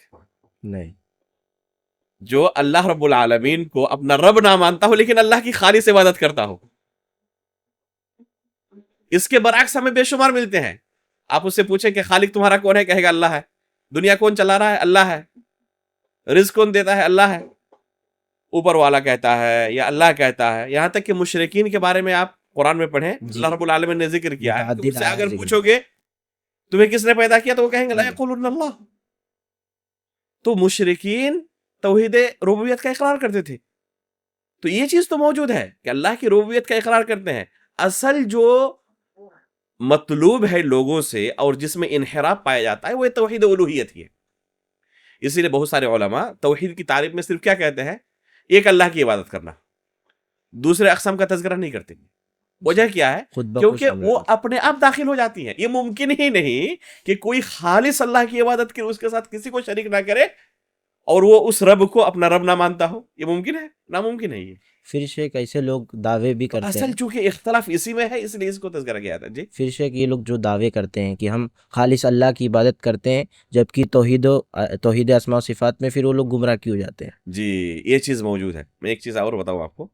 ربوبیت کی جو تقسیم ہے نا، پہلی جو قسم ہے توحید کی، توحید ربوبیت، اس توحید میں مسلمان اور کافر کے درمیان، مشرک کے درمیان بہت سارے موقعوں پر ہو سکتا ہے کہ آپ فرق نہ کر سکیں، کیونکہ جی بہت سارے مشرکین بھی توحید ربوبیت کا اقرار کرتے ہیں.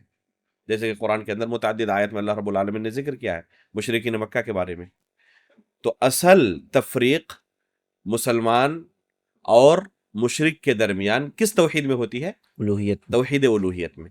یہاں پر آ کے الگ الگ راستے پہ سب نکل جاتے ہیں. مسلمان جو ہوتا ہے وہ صرف اللہ رب العالمین کی عبادت کرتا ہے، دوسرے معبودوں کو باطل سمجھتا ہے. لیکن جو مشرک ہوتا ہے وہ عبادت کے موقع پر یا تو اللہ کی عبادت ہی سرے سے نہیں کرتا، یا کرتا بھی ہے تو اپنے معبودوں کو، باطل معبودوں کو شریک کرتا ہے. تو یہاں پر تفریق ہو جاتی ہے جی مشرکین سے مسلمانوں کی. لیکن جو کلمہ کا اقرار کر لیتے ہیں اور اسلام کے اندر داخل ہو جاتے ہیں تو ان میں سے تمام کے تمام لوگ اس توحید پر قائم نہیں رہتے، بلکہ بہت سارے ایسے اعمال کرتے ہیں جو اس کلمے کے منافی ہیں. جی حالانکہ اس کلمے کا اقرار کرتے ہیں اور اپنے آپ کو مسلمان ہونے کا دعویٰ کرتے ہیں، انکار نہیں کرتے. تو اصل ہم لوگوں کی تقسیم دنیا میں کیا رہیں گے؟ پہلی تقسیم کیا ہوگی؟ دو تقسیم ہوگی. کلمہ لا الہ کا اقرار کرنے والے، کلمہ لا الہ کا انکار کرنے والے. جو بھی انکار کرنے والے ہیں یہ سب کے سب کفار اور مشرکین ہیں علی الاطلاق. جی ہو سکتا ہے وہ مجوسی ہو سکتا ہے وہ نصرانی ہو سکتا ہے یہودی ہو سکتا ہے کہ ہندو ہو سکتا ہے جین ہو سکتا ہے سکھ ہو، کوئی بھی اس کا مذہب ہو، وہ کفار و مشرکین میں شمار ہوتے ہیں. تو ایک تو یہ طبقہ ہے جو کلمے کا اقرار کرتے ہی نہیں. دوسرا طبقہ کون ہے؟ جو اس کا اقرار کرتے ہیں. جی جو اقرار کرتے ہیں ان کے درمیان کیا سب کے سب اس کے تقاضے کو پورا کرتے ہیں؟ نہیں. بے شمار لوگ ایسے ہیں جو کلمے کا اقرار تو کرتے ہیں لیکن اس کلمے کے تقاضوں کو پورا نہیں کرتے.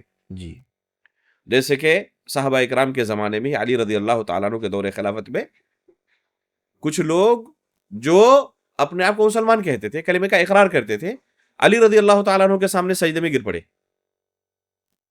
تعجب کیا انہوں نے کہ یہ کیا ہے؟ تو انہوں نے کیا کہنا شروع کیا کہ آپ وہی ہیں، آپ وہی ہیں. وہی سے مراد آپ ہی اللہ ہیں. نعوذ باللہ من ذالک. 3 دن تک انہیں سمجھاتے رہے. جب نہیں مانا انہوں نے تو ان کو کیا کیا سزا دی؟ زندہ جلا ڈالا. یہ علی رضی اللہ تعالیٰ عنہ کے زمانے میں ہو چکا ہے. خوارج کے ساتھ علی رضی اللہ تعالیٰ نے جنگ کی تھی. یہ سب کے سب کیا تھے؟ کلمہ توحید کا اقرار کرنے والے تھے. کلمہ توحید کا جی اقرار کرنے والے تھے. خوارج بلکہ اپنے آپ کو ہی سچا مسلمان سمجھتے ہیں، باقی سب کو کفار سمجھتے ہیں. تو کلمے کا اقرار کرنے والے ہیں. تو یہ جو ہیں کلمے کا اقرار کرنے والے ضروری نہیں ہے کہ اس کے تقاضے کو پورا کرتے ہوں. ان کے درمیان تفریق کس توحید سے ہوگی؟ توحید الوہیت. یہ توحید اسماء و صفات کے اندر جو تیسری تقسیم ہے. تو انحراف موجود ہوتا ہے اسماء و صفات کے اندر، لیکن اسماء و صفات کے باب میں جن کا ہے انحراف ہے نا، یہ کلمے کا اقرار کرنے والے ہیں. یہ کلمے کا اقرار کرنے والے ہیں. ایسا بھی ہو سکتا ہے کہ کلمے کے اقرار کرنے والوں کے یہاں توحید الوہیت میں بھی انحراف ہو. جی بہت سارے لوگ ہیں ہمارے ملک کے اندر ہی دیکھ لیں، بہت سارے لوگ ہیں جو کلمے کا اقرار کرتے ہیں لیکن اللہ تعالیٰ کے ساتھ شرک کرتے ہیں. دوسروں کے سامنے سجدہ ریز ہوتے ہیں، اپنے بزرگوں کے قبروں پر جاتے ہیں، ان پر چادریں چڑھاتے ہیں، سجدہ کرتے ہیں، ان سے اولادیں مانگتے ہیں. تو یہ سب کیا ہے؟ شرکیہ اعمال ہیں. جی کفار و مشرکین بھی جو چیز کرتے تھے اپنے معبودوں کے ساتھ، یہ بھی اپنے اولیاء کے ساتھ وہی عمل انجام دیتے ہیں. تو یہ توحید الوہیت کے اندر انحراف ہوا. جی حالانکہ یہ کلمے کا اقرار کرتے ہیں لیکن انحراف موجود ہے. تو یہ جو انحراف ہے یہ ان کو بسا اوقات بدعتی بناتے ہیں اور بسا اوقات دائر اسلام سے خارج بھی کر دیتے ہیں، بسا اوقات دائر اسلام سے خارج بھی کر دیتے ہیں۔ مثال کے طور پر اگر کوئی اللہ رب العالمین کے صفت کلام کا انکار کرے جی اور قرآن کو مخلوق کہے تو سلف صالحین کا اجماع ہے اس پر کہ وہ شخص کافر ہو جاتا ہے۔ جی جو بھی اللہ رب العالمین کے صفت کلام کا انکار کرے اور قرآن کو مخلوق کہے تو وہ کافر ہے۔ اور بہت سارے لوگ خصوصاً امام احمد بن حنبل رحمہ اللہ کے زمانے میں ان کو سزا دی گئی اس کفریہ عقیدے کو قبول نہ کرنے پر، تو لوگ دھڑلے سے اس کفری عقیدے کا اعلان کرتے تھے، یہاں تک کہ بادشاہ وقت کو بھی انہوں نے اسی عقیدے کا حامل کر لیا اور ان کو بھی اسی شبہے کے اندر گرفتار کر لیا اور اسی عقیدے کا پرچار کیا تھا بعد اب تک۔ تو یہ سب کے سب کیا تھے؟ مسلمان تھے، یعنی کلمے کا اقرار کرنے والے تھے، لیکن کیا تھے؟ ساتھ میں کفری عقیدہ بھی رکھنے والے تھے۔ تو یہ انحراف کلمہ لا الہ الا اللہ کا اقرار کرنے والوں میں بھی پایا جاتا ہے، اور یہ انحراف کبھی اسے بدعتی بناتا ہے اور کبھی اس کو دائر اسلام سے خارج بھی کر دیتا ہے۔ تو دیکھا جائے گا کہ اس کے عقائد کیا ہیں، اس پر حجت قائم ہوئی ہے نہیں ہوئی ہے، کس درجے کی بدعت ہے، یا دائر اسلام سے خارج اگر ہے تو کیا متعینہ طور پر اسے کہہ سکتے ہیں یا عمومی طور پر اس کے عمل پر حکم لگائیں گے، یہ تفصیل الگ جگہ پر ہے۔ شیخ یہ توحید اسماء و صفات کے باب میں جو منحرف ہیں کیا انہیں موحد نہیں کہا جائے گا؟ ملحد، توحید موحد موحد جو اسماء و صفات کے باب میں منحرف ہیں ہیں انہیں کیا انہیں موحد نہیں کہا جائے گا؟ جی بالکل موحد نہیں کہا جائے گا۔ یعنی توحید جو اللہ رب العالمین نے ہم سے طلب کیا ہے، جی جو مطلوب ہے وہ کیا ہے کہ اللہ رب العالمین نے جو اپنے بارے میں بیان کیا ہے، اپنے بارے میں اللہ رب العالمین نے جو قرآن کریم کے اندر بیان کیا ہے، یا اللہ کے رسول صلی اللہ علیہ وسلم نے اللہ رب العالمین کے بارے میں احادیث کے اندر بیان کیا ہے، ان تمام چیزوں کو بغیر تعویل کیے ہوئے، بغیر تحریف کیے ہوئے اور بغیر اس کی کیفیت بیان کیے ہوئے، تشبیہ دیے ہوئے جی تسلیم کرنا، یہ توحید اسماء و صفات کہلاتا ہے۔ اب اگر کوئی شخص تسلیم نہیں کرتا، سرے سے انکار ہی کرتا ہے، اللہ رب العالمین کے صفات کا انکار کرتا ہے، جیسے کہ اللہ رب العالمین نے بیان کیا اپنے بارے میں الرحمن علی العرش استوى، اور وہ کہتا ہے کہ نہیں میں نہیں مانتا کہ اللہ رب العالمین عرش پر مستوی ہے، انکار کر دیا سرے سے۔ اللہ رب العالمین نے ذکر کیا اپنے بارے میں کہ اللہ رب العالمین کا وجہ ہے، چہرہ ہے، اللہ رب العالمین کی 2 آنکھیں ہیں، اللہ رب العالمین کے ہاتھ ہیں 2، اللہ رب العالمین کا قدم ہے، کہہ رہا کہ میں نہیں مانتا۔ تو اگر کوئی شخص انکار کرے تو ظاہر سی بات ہے اس کا توحید کے اندر خلل ہے، اس کو موحد نہیں کہہ سکتے۔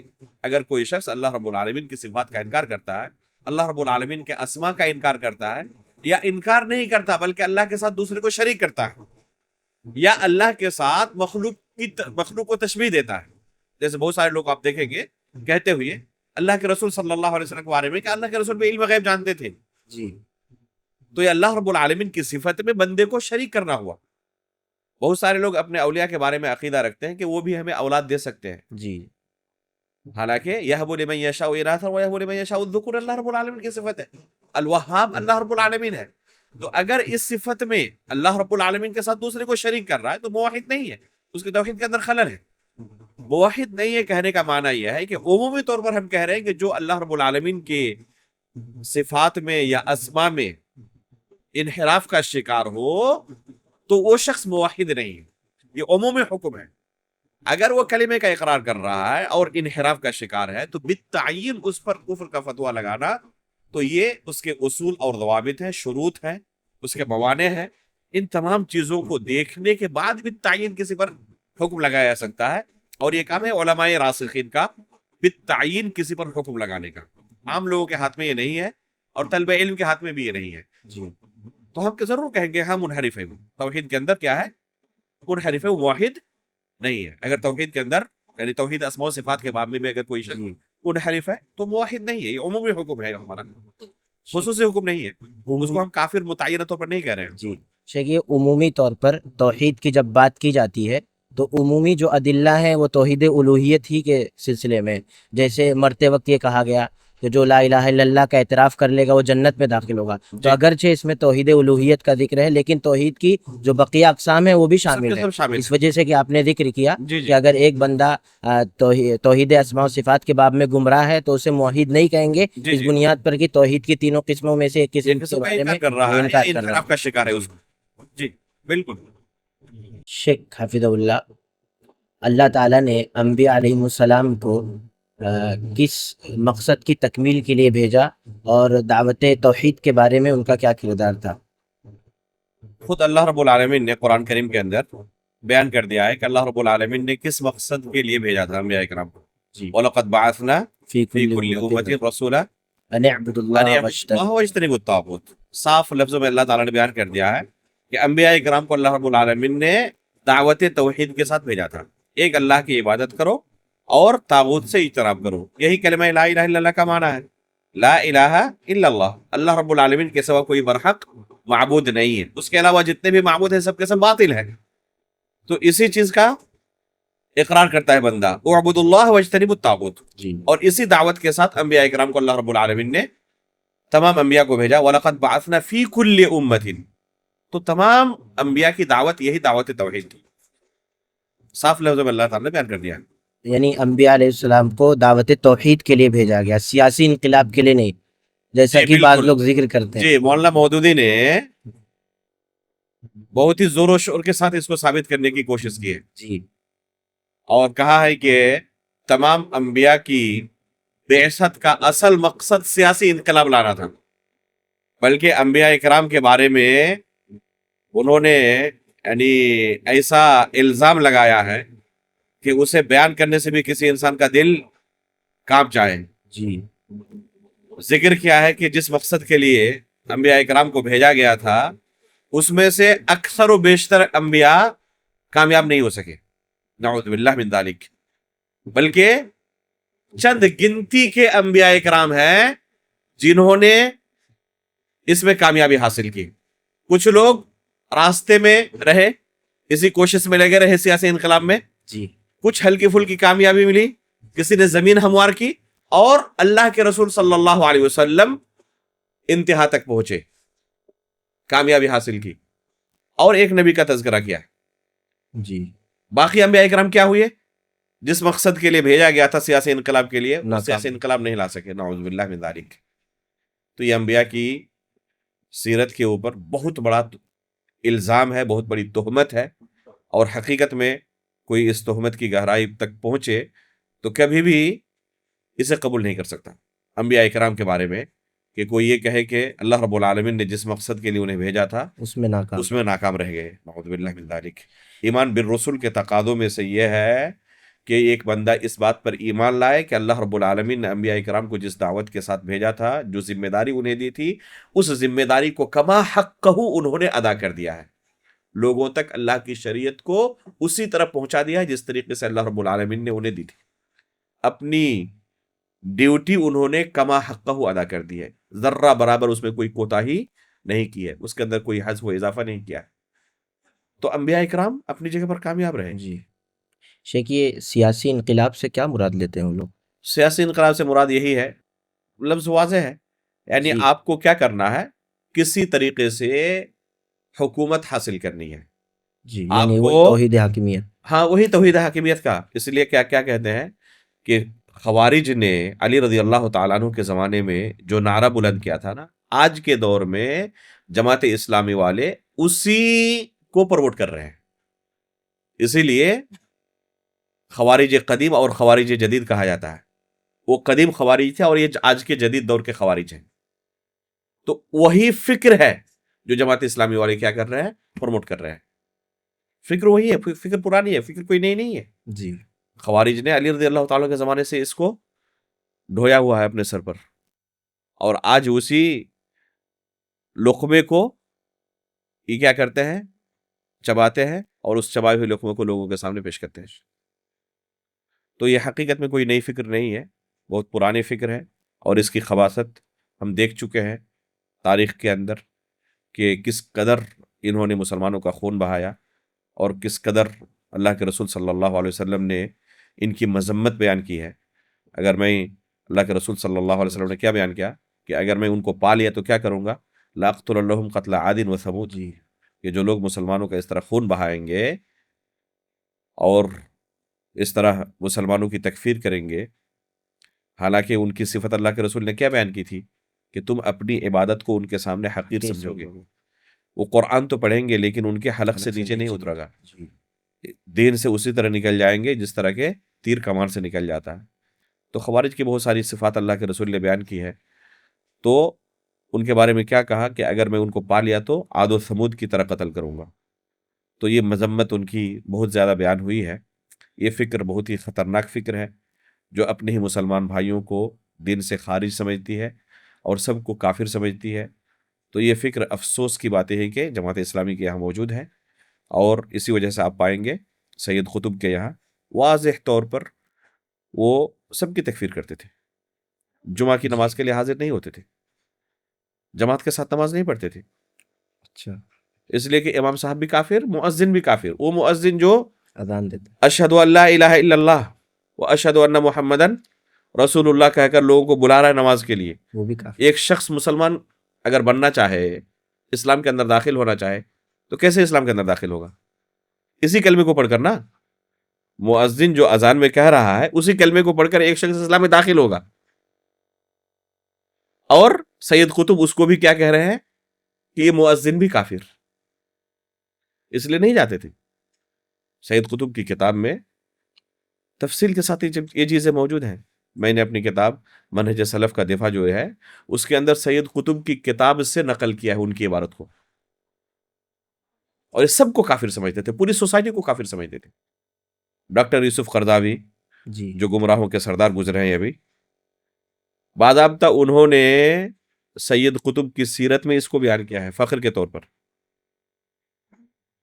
تو یہ کوئی ڈھکی چھپی چیز نہیں ہے۔ کوئی اخوانی ہمیں نہ کہے کہ آپ ہم پر الزام لگا رہے ہیں، آپ کے ہی کبار علماء نے اسے اپنی کتابوں میں ذکر کیا ہوا، اور خود سید قطب نے اپنی کتاب میں ذکر کیا ہوا۔ تو یہ گمراہ فکر ان کے یہاں واضح طور پر موجود ہے، یہ کوئی ڈھکی چھپی چیز نہیں ہے۔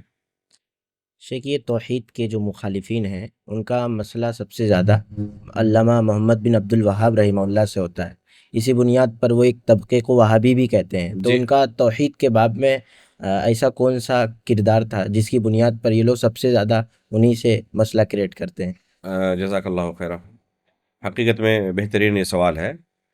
فوراً آپ کسی کے اوپر ای کرنے جائیں، توحید کے مسئلے میں جی گفتگو کرنے جائیں، اور ان کے یہاں جو انحراف پایا جاتا ہے، مختلف طرح کے شرک و بدعات کے اندر مبتلا ہوتے ہیں، انہیں آپ نصیحت کریں تو فوراً آپ پر وہابی ہونے کا الزام لگا دیتے ہیں۔ حالانکہ یہ الزام ہی درست نہیں ہے۔ شیخ محمد بن عبد الوہاب، ان کے والد کا نام عبد الوہاب تھا، جی ان کو محمد ہی کہنا چاہیے، اس لیے کہ ان کا نام محمد تھا، ان کے والد کا نام عبد الوہاب تھا۔ اگر وہ کہیں گے تو ان کا خود پر رد ہو جائے گا۔ اللہ العالمین، اس لیے کہ اللہ کے رسول صلی اللہ علیہ وسلم کا نام ہے۔ دیکھیں اللہ رب العالمین کی حکمت کیا ہے کہ شیخ محمد بن عبد الوہاب رحمہ اللہ کا نام محمد ہے۔ اللہ اکبر، ہمارے نبی کے نام پر۔ اسی طرح امام بخاری رحمہ اللہ کا نام بھی، جی امام شافعی رحمہ اللہ کا نام محمد ہے، کبار علماء گزرے ہیں۔ بہرحال یہ وہابیت کا جو الزام ہے وہ بے بنیاد الزام ہے، جی اور شیخ محمد بن عبد الوہاب رحمہ اللہ کا نام لے کر اس طرح لوگوں کو وہابی کہنا اس وجہ سے ہے کیونکہ شیخ محمد بن عبد الوہاب رحمہ اللہ نے جزیرہ عرب کے اندر توحید کی جو دعوت شروع کی اور لوگوں کو شرک و بدعات کے اندھیروں سے نکالا، یہ ایسی خدمت تھی جو اس صدی میں ان کے ہم پلہ کوئی دوسرا آپ کو نظر نہیں آئے گا۔ آپ جزیرہ عرب کی سیرت پڑھیں جی 200 سال پہلے، 250 سال پہلے، تو آپ کو ملے گا کہ شرک اور بدعت مسلمانوں کے یہاں اس قدر عام ہو چکی تھی، اور کلمہ لا الہ الا اللہ کا اقرار کرنے والے اس قدر شرک کے اندر ڈوب چکے تھے کہ مسلمان اور غیر مسلم کے درمیان فرق کرنا آپ کو مشکل ہو جائے گا۔ باضابطہ قبروں پر جاتے تھے، سجدہ کرتے تھے، چڑھاوے چڑھاتے تھے، مزارات ہوتے تھے۔ تو شیخ محمد بن عبد الوہاب رحمہ اللہ نے ان پر آہستہ آہستہ رد کرنا شروع کیا، انہیں سمجھانا شروع کیا، اور اسی دور میں انہوں نے کتاب التوحید نام سے ایک کتاب لکھی۔ اسی کتاب التوحید کی برکت ہے کہ اللہ رب العالمین کے فضل و کرم سے اس کتاب نے بے شمار لوگوں کو، ہزاروں اور لاکھوں نہیں، کروڑوں لوگوں کو شرک کے دلدل سے باہر نکالا اور وہ توحید کی روشنی دیکھ سکے اور اسے قبول کر سکے۔ تو شیخ محمد بن عبد الوہاب رحمہ اللہ نے چونکہ شرک کے جو مظاہر موجود تھے جی سماج اور معاشرے میں، ایک ایک چیز پر کتاب و سنت کے نصوص سے رد کیا ہے کتاب و توحید کے اندر، اسی وجہ سے ان کو چڑ ہے۔ جو ان شرکیہ اعمال کو توحید سمجھتے تھے، جب شیخ محمد بن عبد الوہاب رحمہ اللہ نے اس کتاب کے اندر کتاب و سنت کے نصوص سے ثابت کیا کہ یہ واضح طور پر شرک ہے اور توحید کے منافی امور ہیں، تو ظاہر سی بات ہے کہ کسی کی شرک پر اور بدعات پر آپ رد کریں گے تو آپ کا سواگت تو نہیں کریں گے، جی وہ آپ کی مخالفت ہی کریں گے۔ تو انہوں نے مخالفت کی اور شیخ محمد بن عبد الوہاب رحمہ اللہ کو بدنام کرنا شروع کیا۔ جی ان کو کئی مرتبہ نکالا گیا۔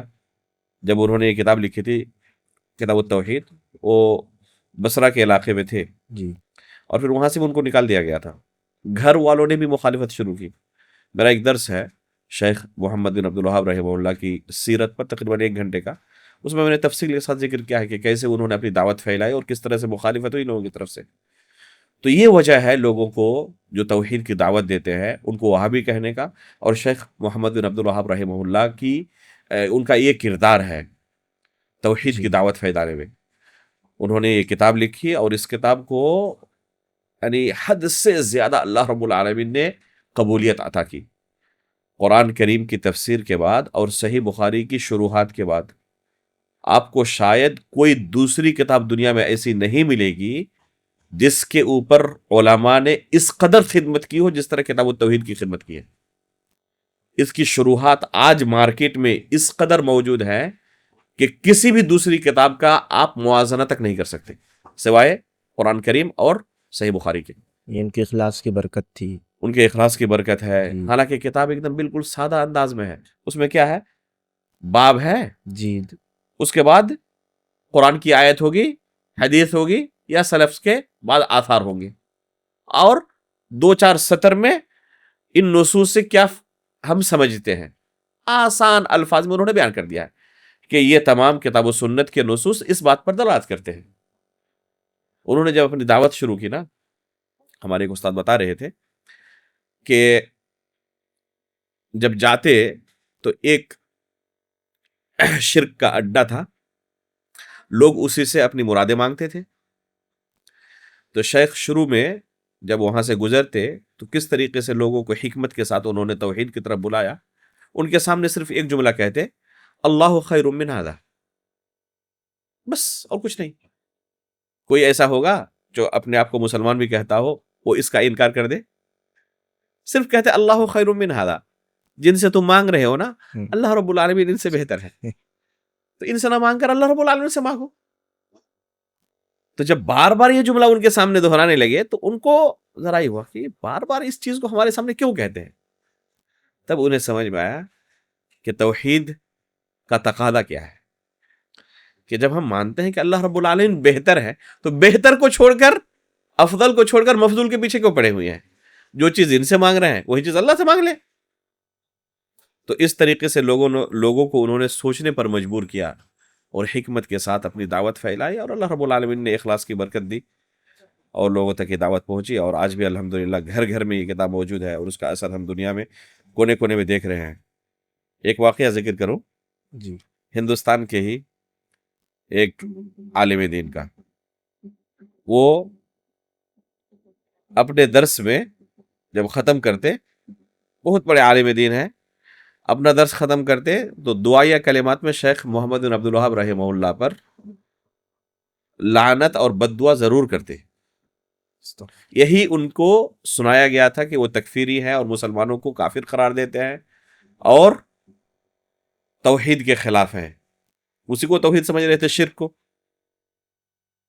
تو ایک عرب سے شیخ آئے، ان کے درس میں بیٹھے، جب آخر میں وہ پہنچے، حسب عادت انہوں نے وہ بد دعا کی شیخ محمد بن عبد الوہاب رحمہ اللہ پر، دنگ رہ گئے۔ کہ ان کے ذہن میں کس نے یہ زہر ڈالا ہے کہ شیخ محمد بن عبد الوہاب رحمہ اللہ اس طرح ہے. انہوں نے ان کو ڈائریکٹ کچھ نہیں کہا، ان کے سامنے یہی کتاب التوحید بس اس کا غلاف پھاڑ کر ان کے سامنے رکھ دیا. انہوں نے کتاب پڑھی، دیکھا تو پوچھا کہ کن کی کتاب ہے؟ آپ ہی بتائیں کن کی کتاب ہو سکتی ہے. کہہ رہا کہ اس اسلوب میں امام بخاری کے علاوہ کوئی نہیں لکھ سکتا. جو اسلوب اس کتاب کا ہے وہ بالکل امام بخاری کے اسلوب کی طرح ہے. اور حقیقت میں آپ دیکھیں کتاب التوحید اور صحیح بخاری کا اسلوب بالکل اسی طرح. امام بخاری ترجمۃ الباب قائم کرتے ہیں، اس کے بعد سلف کے آثار یا تو ذکر کرتے ہیں، قرآن کی آیت ذکر کرتے ہیں، یا اللہ کے رسول کی کوئی حدیث معلقاً ذکر کرتے ہیں، اور اس کے بعد پھر حدیث رسول اپنی سند سے بیان کرتے ہیں. تو وہی طرز ہے کتاب التوحید کا بھی. کہا کہ اس طرز پر اور اس اسلوب پر امام بخاری ہی لکھ سکتے ہیں، اور لگ رہا ہے کہ امام بخاری کا اسلوب ہے یہ. تو پھر ان کے سامنے بیان کیا کہ یہ وہی شخص ہے جن کے بارے میں آپ بد دعا کرتے ہیں کلاس کا آخر میں. شیخ محمد بن عبد الوہاب رحمہ اللہ اس کے مؤلف ہیں. تو انہوں نے بہت افسوس کیا، بہت معذرت کی، اور اس کے بعد سے اس دن سے انہوں نے شیخ رحمہ اللہ پر بد دعا کی جگہ دعائیں کرنا شروع کی. تو بہت سارے لوگوں کو اس طریقے سے اس کتاب نے گمراہی کے دلدل سے ہدایت کی طرف لایا ہے.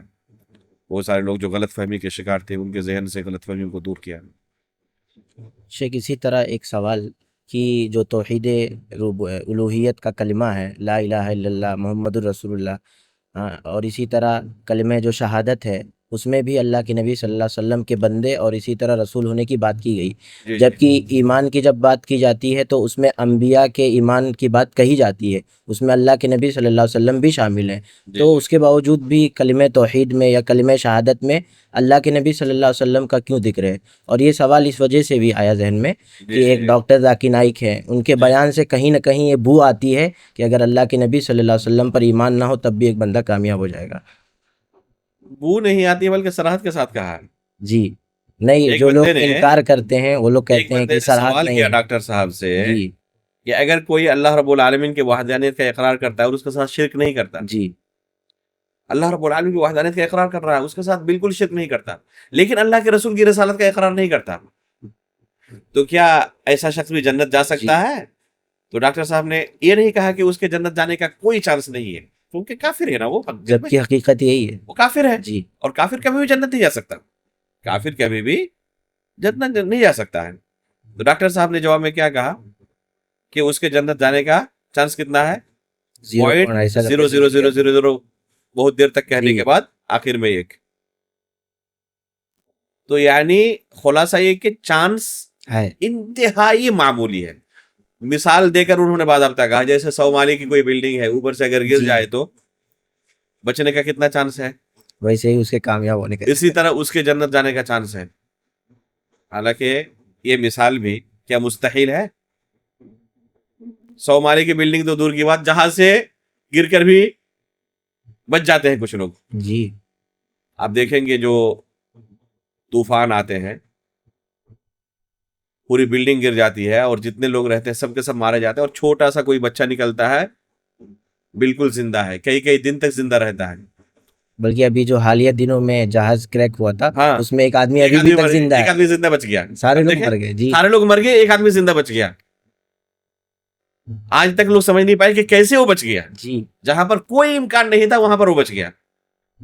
تو یہ ہو سکتا ہے، امکان تو بالکل موجود ہے اور اس کے نظائر موجود ہیں، مثالیں موجود ہیں. کیا حقیقت میں ہم اللہ کے رسول کی رسالت کے انکار کرنے والے کے بارے میں کہہ سکتے ہیں گنجائش ہے کوئی؟ یہ حقیقت میں بہت بڑا یعنی اشکال ہے اور بہت بڑی گمراہی کہہ سکتا ہے ہم سے. بالکل بھی اللہ کے رسول کی رسالت کا اقرار کیے بغیر جنت پہ کوئی نہیں جا سکتا، تصور نہیں ہے. اگر کوئی شخص صرف کلمے کے پہلے جز کا اقرار کرتا ہے اور دوسرے جز کا اقرار نہیں کرتا تو شخص مسلمان نہیں ہے. جتنے یہود اور نصارہ ہیں جی اللہ رب العالمین کو مانتے نہیں مانتے. اصل اختلاف ان کا کن سے ہے؟ اللہ کے رسول صلی اللہ علیہ وسلم کی رسالت کو لے کر ہی اختلاف ہے. جو آپ نے سوال میں کہا کہ اللہ کے رسول کا نام یہاں صراحت کے ساتھ آیا ہے، حالانکہ ایمان کے جو 6 ارکان ہیں تو ایمان بالرسل ہم اجمالی طور پر تمام رسولوں کا اقرار کرتے ہیں. جی تو یہاں کلمہ شہادت میں اللہ کے رسول کی تخصیص کیوں ہے؟ جی تو اس کا جواب یہ ہے کہ یہ اس امت کے لوگوں کے لیے ہے، جی کیونکہ اس امت کے لوگوں کے لیے اللہ کے رسول کی رسالت کا اقرار کرنا ضروری ہے۔ اگر اجمالی طور پر تمام رسولوں کی رسالت کا اقرار کریں اور کہیں تمام رسول پر ایمان لاتا ہوں میں، اللہ کے رسول صلی اللہ علیہ وسلم کا نام لے کر اس سے پوچھا جائے کہ نہیں میں نام لے کر نہیں کہہ سکتا، مسلمان نہیں ہوگا وہ۔ جی اسے اللہ کے رسول صلی اللہ علیہ وسلم کا نام لے کر اقرار کرنا پڑے گا کہ میں اللہ کے رسول کی رسالت کا اقرار کرتا ہوں، کیونکہ یہ اس امت کے اندر آیا ہے۔ بلکہ اللہ کے رسول صلی اللہ علیہ وسلم نے کہا کہ اگر موسیٰ بھی آئیں گے نا، جی تو جی جی اگر موسیٰ بھی آئے تو انہیں بھی میری اتباع کرنی پڑے گی، جی بلکہ عیسیٰ علیہ السلام آخر میں آئیں گے اور اللہ کے رسول صلی اللہ علیہ وسلم کی شریعت پر عمل کریں گے، اپنی شریعت پر نہیں۔ نبی بن کر دوبارہ نہیں آئیں گے، بلکہ اس امت کے امتی بن کر آئیں گے اور اللہ کے رسول کی شریعت پر عمل کریں گے، اپنی شریعت پر عمل نہیں کریں گے۔ دونوں شیخ ایک دوسرے سے جڑے ہوئے ہیں۔ بالکل، جی تو دونوں سے ایک دوسرے سے جڑے ہوئے ہیں، جی دونوں میں سے دونوں کا اقرار ضروری ہے، پہلے رکن کا بھی اور پہلے جز کا بھی اور دوسرے جز کا بھی۔ اسی طرح شیخ ہم نے لوگوں سے سنا ہے کہ سعودی عرب کو مملکت توحید کہتے ہیں، اس کے پیچھے حکمت اور ریزن کیا ہو سکتی ہے؟ دیکھیں، آپ اس ملک میں کچھ دن رہیں، خود آپ کو پتا چل جائے گا کہ کیوں اس کو مملکت توحید کہتے ہیں۔ اپنے ملک میں رہتے ہوئے جی آپ دیکھیں گے قدم قدم پر شرک کے اڈے ہیں، شرک کے مظاہر ملیں گے آپ کو۔ آپ کو کوئی ایک ایسا شہر نہیں ملے گا پورے ہندوستان کے اندر جہاں پر شرک کا کوئی اڈا نہ ہو۔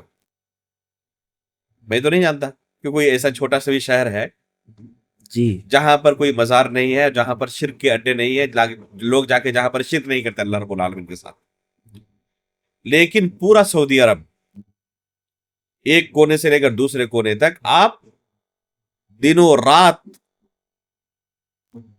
ڈھونڈ ڈھونڈ کر مر جائیں گے، لیکن آپ کو کوئی شرک کا اڈا آپ کو نہیں ملے گا پورے ملک کے اندر۔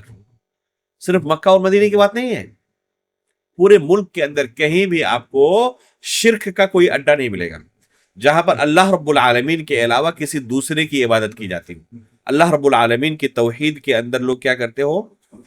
خلل کے شکار ہو، اللہ رب العالمین کی توحید کے اندر انحراف کے شکار ہو۔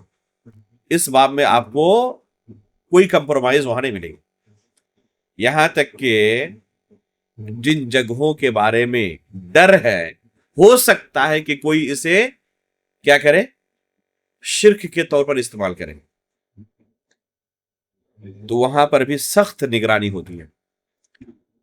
جیسے اللہ کے رسول صلی اللہ علیہ وسلم کی قبر ہے، شہدائے احد کی قبر ہے، بقیع الغرقد کے اندر دفن ہونے والے جو صحابہ اکرام، تابعین اور آج کے زمانے تک کے لوگوں کی قبریں ہیں۔ ہمارے ملک کے جو حجاج اور معتمرین جاتے ہیں، چونکہ ان کی گھٹی میں پڑا ہوا ہے شرک کرنا، جب تک یہ چومنا چاٹنا شروع نہ کرتے تب تک ان کو چین نہیں آتا، جی تو وہاں پر بھی جا کر کوشش کرتے ہیں، جو عادت پڑی ہوئی ہے نا وہاں پر بھی جا کر کوشش کرتے ہیں۔ بلکہ اپنی آنکھوں سے میں نے دیکھا، تھوڑا سا ان کو موقع ملا پولیس والے کی یا وہاں پر دعوتی امور میں جو مامور ہیں ان کی نظر ہٹی، حاجی صاحب فوراً سجدے میں گر پڑے قبر کے سامنے، قبر رسول کے سامنے یا بقیع الغرقد کے اندر۔ باضابطہ بعض لوگ قبر کو سامنے رکھ کر نماز شروع کر دیتے ہیں، اگر ان کو چھوڑ دیا جائے تو باضابطہ اسی طرح اس کو بھی بنا لے، اس ملک کو بھی جس طرح اپنے ملک کو بنائے ہوئے ہیں۔ لیکن اللہ کا فضل و کرم ہے، وہاں کی حکومت توحید کے معاملے میں حد سے زیادہ سیریس ہے، اس میں کسی طرح کی کوئی کمپرومائز نہیں، توحید کے معاملے میں کمپرومائز نہیں کر سکتے۔ حالانکہ وہاں پر اللہ کے رسول کی قبر ہے، ابو بکر صدیق، عمر فاروق رضی اللہ تعالیٰ عنہما کی قبر ہے، صحابہ اکرام کی قبریں ہیں۔ شرک کے اڈوں میں پیسوں کی برسات ہوتی ہے یا نہیں؟ اب چلے جائیں اجمیر شریف میں، لوگ اپنے گہنے زیورات اتار کے دیگ میں رکھ دیتے ہیں، اتنے زیادہ پیسے اس میں گرتے ہیں دیگ میں کہ شمار کرنے کے لیے لوگوں کو کرائے پر رکھنا پڑتا ہے، پیسہ دے کر گن کے دو پیسہ۔ اگر اللہ کے رسول صلی اللہ علیہ وسلم کی قبر کے بغل میں پیسہ ڈالنے والا بکسہ ہوتا، بکسہ چھوڑ دے، روم بنا ہوا ہوتا، روزانہ روم بھر جاتا شاید۔ جی پیسے سے کس کو محبت نہیں ہوگی؟ سعودی عرب کی حکومت کو پیسے کی ضرورت نہیں ہے, انہیں محبت نہیں ہے, ظاہر سی بات ہے ہر کہ وہ کسی جی توڑ محنت کرتے ہیں جی حلال رزق کے لیے, تو یہاں تو آسانی کے ساتھ موقع مل جاتا. بلکہ ایک صاحب کہہ رہے تھے کہ سعودی حکومت پاگل ہے, بس اگربتی کا ہی بزنس شروع کر دینا تو پیٹرول کی تجارت دوسرے نمبر پہ چلی جائے گی, اگربتی کی تجارت ایک نمبر پہ آ جائے گی. پیٹرول سے زیادہ انکم ان کو اگربتی سے ہو جائے گا. بس اگربتی کی انڈسٹری کھول دے اور اس کی اجازت دے دے بس. تو پیسے سے محبت کس کو نہیں ہے, لیکن توحید کو آنچ نہ لگے اس وجہ سے اس راستے سے پیسہ کمانے کے بارے میں سوچتے بھی نہیں ہے, بلکہ اگر کوئی شخص کوشش کرے تو حد سے زیادہ ان کے خلاف ایکشن لیتے ہیں. تو اسی لیے اس کو مملکت توحید کہتے ہیں. جو بھی اس ملک میں کچھ دن رہے گا اس کو خود بخود اس اس کو سوال خود کا بخود جواب اس مل کا جائے. اعتراف ہوگا کہ حقیقت میں یہ ملک مملکت توحید کہلانے کے لائق ہے, جی یہ حقیقت میں توحید کا بول بالا ہے. اور اللہ رب العالمین نے اسی وجہ سے برکت بھی دی ہے اس ملک کے اندر, جی جیسے کہ قرآن میں اللہ رب العالمین نے وعدہ کیا ہے نا, لفتحنا علیہم برکات من السماء. تو اللہ رب العالمین نے برکتیں نازل کی ہے, اس توحید کی برکت ہم اپنی آنکھوں سے دیکھ رہے ہیں کہ کیسے اللہ رب العالمین نے نوازا ہے انہیں. تو یہ حقیقت میں امن مملکت بھی ہے, اور امن کا بھی اللہ نے وعدہ کیا ہے. جی امن کا بھی الذین اللہ تعالیٰ نے آمنوا وعدہ کیا ولم ہے, یلبسوا رزق کا وعدہ کیا ہے, برکتوں کا. تو اپنی آنکھوں سے ہم اس چیز کا دیکھ لے. مشاہدہ کرتے ہیں کہ ہر طریقے سے وہاں پر یہ چیزیں موجود ہیں. تو حقیقت میں وہ مملکت توحید کہلائے جانے کے لائق ہے, اور وہی ایک ملک ہے آپ کہہ سکتے ہیں, یا اس کے آس پاس کے جو ممالک ہیں, جی کہ یہ ممالک ایسے ہیں جو شرک کے اڈوں سے اللہ کے فضل و کرم سے پاک ہے. دوسرے عرب ممالک بھی جو ہیں اس کے آس پاس کے جیسے خلیجی ممالک آپ کہیں, تو وہاں پر بھی آپ کو شرک کے تعلق سے یہی تقریباً ملے گا, لیکن جس قدر سعودی حکومت حساس ہے اس قدر حساس آپ کو نہیں ملے گا. یعنی اگر کوئی شرک کر رہا ہے تو ایسا نہیں کہ اس کے اوپر اس طرح سختی رکھی جائے, پابندی لگائی جائے, بلکہ افسوس کی بات ہے کہ امارات کے اندر مندر بھی اب جی تعمیر ہونے جا رہی ہے. تو یہ تصور نہیں کر سکتے آپ سعودی عرب کے اندر کہ وہ شرک کی اجازت دیں گے یا شرک کے اڈوں کی اجازت دیں گے, یا کوئی زبردستی شرک کرنا چاہے اور وہ دیکھ رہے ہو تو اس کے خلاف ایکشن نہیں لیں گے. اس چیز کا آپ تصور نہیں کر سکتے, اسے وہ برداشت نہیں کریں گے. توحید پر آنچ آئے اسے برداشت نہیں کر سکتے وہ. تو حقیقت میں وہ مملکت توحید ہے. اسی طرح سے کہ یہ جو اللہ کے نبی صلی اللہ علیہ وسلم کی حدیث ہے کہ ایک بچہ فطرت اسلام پر پیدا ہوتا ہے یا توحید پر پیدا ہوتا ہے, جی تو یہ اس کا مواخذہ کب سے ہوگا؟ یعنی بلوغت کے بعد اگر وہ توحید کے منافی چیزیں کرتا ہے تب جی سے, یا اگر بلوغت سے پہلے مثال کے طور پر 4 سال کی عمر میں 5 سال کی عمر میں ابھی وہ جی بالغ نہیں ہوا ہے, جی اپنے والدین کے دین کی بنیاد پر وہ توحید کے مخالف چیزیں کرتا ہے, جی جی اسی حالت میں مر جائے تو بھی اس کا مواخذہ ہوگا. اس وجہ سے کہا جاتا ہے کہ ایک بچہ جب بالغ نہیں ہوتا ہے تو قلم سے مرفوع قلم مرفوع ہے, قلم رفع القلم عن ثلاث عن الصبی حتی یحتلم. یحتلم. اللہ کے جی رسول صلی اللہ علیہ وسلم نے کہا ہے کہ 3 لوگوں سے اللہ رب العالمین نے قلم کو کیا کیا اٹھا لیا ہے. جی ان میں سے پہلے نمبر پر کیا ہے, یا پہلے نمبر پر بھی نہ کہیں, 3 لوگ کون کون ہیں, عن الصبی حتی یحتلم کہ ایک چھوٹا بچہ جب تک کہ بالغ نہ ہو جائے. اسی طرح عن المجنون حتی یفیق, جی ایسا شخص جو پاگل ہو یہاں تک کہ اس کے پاس عقل آ جائے. اور عن النائم حتی یستیقظ, اگر کوئی شخص سویا ہوا ہے نیند کی حالت میں ہے, مرفوع القلم ہے. جی تو یہ حقیقت میں مرفوع القلم ہے جب تک بلوغت کی عمر کو نہ پہنچ جائے. ایک بچہ جب دنیا میں آتا ہے تو فطرت اسلام پر پیدا ہوتا ہے. جی اگر اسے ایسے ہی چھوڑ دیا جائے تو وہ اللہ رب العالمین کے علاوہ کسی دوسری چیز کی عبادت نہیں کر سکتی. اللہ رب العالمین کی جگہ کسی کو اپنا معبود تسلیم نہیں کر سکتا. اگر کسی بچے کو چھوڑ دیا جائے اور آس پاس کے ماحول سے متاثر ہو کر وہ اللہ رب العالمین کے علاوہ کسی دوسرے معبود کے بارے میں اس کو نہ سکھایا جائے, تو یہ ممکن ہی نہیں ہے کہ کسی دوسری چیز کو اللہ کے علاوہ وہ اپنا معبود تسلیم کر لے. ناممکن ہے. تو فطرت پر پیدا ہوتا ہے, لیکن آس پاس کے ماحول سے کیا ہوتا ہے, وہ متاثر ہوتا ہے. کوئی اس اثر کو بہت جلدی قبول کرتا ہے, کوئی دیر سے قبول کرتا ہے. کوئی اپنی فطرت کی حفاظت کرتا ہے اور کوئی بہت جلدی متاثر ہو جاتا ہے اور اس کی فطرت مسخ ہو جاتی ہے. اگر بلوغت سے پہلے ہی کسی کی وفات ہو جائے تو اس کا کیا حکم ہے, یہ ایک مسئلہ ہے توحید کی کتابوں کے اندر اور شروحات حدیث کے اندر آپ کو یہ مسئلہ ملے گا کہ وہ جنتی ہوں گے جہنمی ہوں گے. یعنی مشرکین کے جو بچے ہیں اطفال المشرکین، جی تو اطفال المشرکین کے بارے میں کیا کہیں گے؟ جن کی وفات ہو چکی ہے بلوغت سے قبل. اس بارے میں سب سے اقرب الی الصواب یہی معلوم ہوتا ہے کہ اللہ رب العالمین چونکہ بلوغت کی عمر کو نہیں پہنچے تھے تو جہنم میں نہیں ڈالیں گے، جی گرچہ ان کے والدین نے انہیں کفر و شرک پر لگا دیا ہو اور کفر و شرک پر زندگی گزارتے ہوں.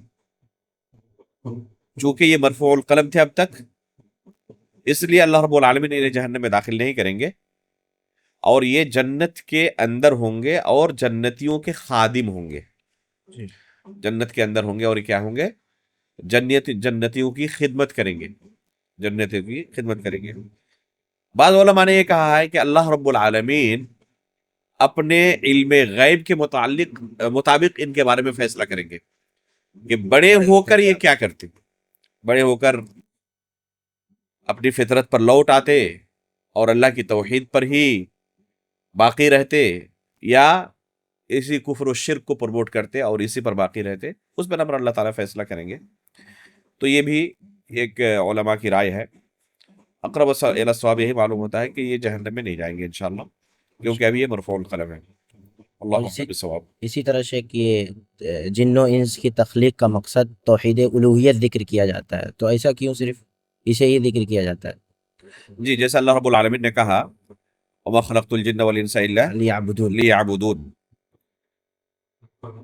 تم جن و انس کو ہم نے اس لیے پیدا کیا کہ وہ میری صرف عبادت کریں. اور اس جن و انس کی تخلیق کا مقصد صرف یہی ہو، اس کے علاوہ توحید کی جو دوسری قسمیں ہیں نہ ہو، ایسی بات بھی نہیں ہے. جی ایک دوسری آیت میں اللہ رب العالمین نے یہ بیان کیا ہے سورۃ الطلاق کے اندر، لِتَعْلَمُوا أَنَّ اللَّهَ عَلَى كُلِّ شَيْءٍ قَدِيرٌ وَأَنَّ اللَّهَ قَدْ أَحَاطَ بِكُلِّ شَيْءٍ عِلْمًا. تو یہ علم اللہ رب العالمین کے بارے میں حاصل کرنا، لِتَعْلَمُوا أَنَّ اللَّهَ عَلَى كُلِّ شَيْءٍ قَدِيرٌ، لِتَعْلَمُوا کہا، تو یہ مقصد ہے تخلیق کا. جس طرح وہاں پر مقصد بیان کیا اللہ کی عبادت کرنے کا، اسی طرح اللہ رب العالمین کے بارے میں علم حاصل کرنا بھی ایک مقصد ہے ہماری تخلیق کا. جی تو صرف ایسا نہیں کہ صرف اللہ رب العالمین کی عبادت ہی مقصد ہے اور اللہ رب العالمین کے بارے میں معرفت حاصل کرنا خارج ہے اس سے، بلکہ اللہ رب العالمین کی بندہ عبادت اسی وقت حقیقت میں کر سکتا ہے جب اللہ رب العالمین کو پہچانے. اگر کوئی اللہ رب العالمین کی معرفت ہی نہ رکھے تو کیا ممکن ہے کہ اللہ رب العالمین کی عبادت کرے گا؟ جیسے کہ ہم نے شروع میں کہا کہ یہ تصور ہی نہیں کیا جا سکتا کہ کوئی خالص اللہ کی عبادت کرے، جی اس کے ساتھ کسی کو شریک نہ ٹھہرائے اور اس کے توحید اسماء و صفات میں خلل ہو اور توحید ربوبیت میں خلل ہو. یہ ممکن ہی نہیں ہے. جب بھی اس کے پاس انحراف آتا ہے، ٹھیک ہے، جی تو اس انحراف میں ضرور بالضرور توحید الوہیت کے اندر انحراف موجود، اس لیے اصل اسی چیز کو قرار دیا گیا ہے کہ ایک اللہ کی عبادت کرو، اس کے ساتھ کسی کو شریک نہ ٹھہراؤ.